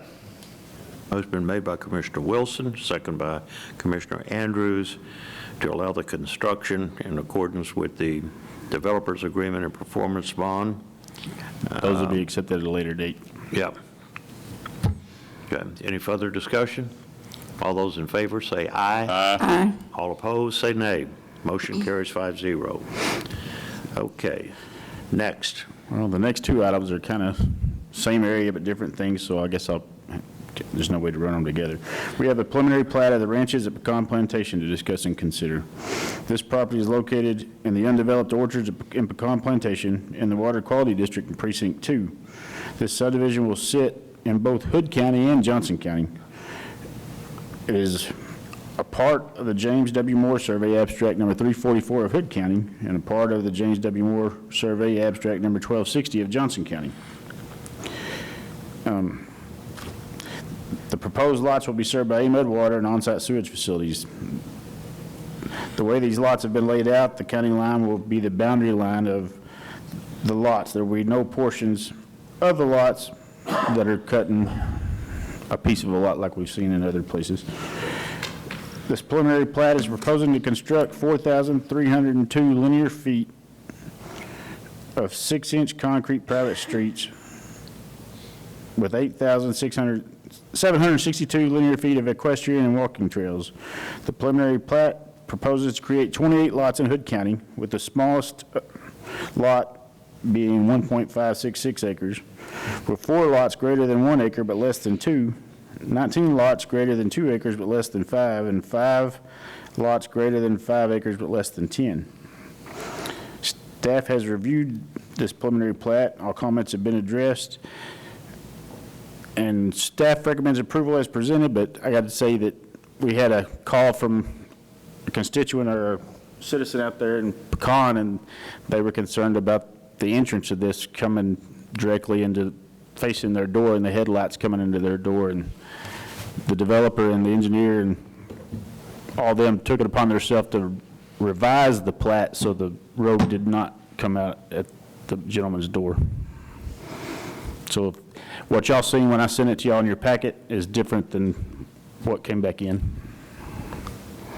But you still saying y'all have no... Yeah. I'm just saying what y'all seen, when I got the review sheet sent to y'all, the road moved. So they didn't have to do it, they just did it. Good, good. Do I hear a motion? Yes, I'll make the motion to approve the preliminary plat of the ranches at Pecan Plantation. Second. A motion to approve the preliminary plat of the ranches at Pecan Plantation, made by Commissioner Samuelson, second by Commissioner Andrews. Anybody have any further discussion, question? All those in favor say aye. Aye. All opposed say nay. Motion carries 5-0. Next item, we have the preliminary plat of the Landings East. This property is located in the 503.92 acres of the undeveloped orchards of Pecan Plantation also. It's in the Water Quality District in Precinct 2. It's part of the James W. Moore Survey Abstract Number 344. The proposed lots will be served by AMUD water and on-site sewage facilities. This preliminary plat is proposing to construct, I don't know if it's a typo, but 32,735 linear feet of 6-inch concrete private streets. The preliminary plat proposes to create 304 lots, with the smallest lot being 0.996 of an acre, with 8 lots less than 1 net acre in size. It will have 288 lots greater than 1 acre but less than 2 acres, and 9 lots greater than 2 acres but less than 5. Staff has reviewed the preliminary plat. All comments have been addressed, and staff recommends approval as presented. Okay, do I hear any questions or comments? We have Mr. Guy here, who's the developer. Could you address his question on the typo? If that would be the engineer, me. He wouldn't be able to know if it's a typo. The 32,000 feet of the street.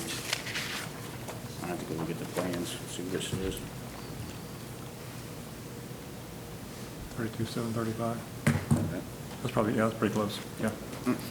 So Yeah, what? that is correct. Okay. Just sound And like then that. this isn't really a county thing, but, because it's AMUD, but we're currently under water restrictions, voluntary water restrictions from AMUD, so how are they going to address all these additional lots? Do you?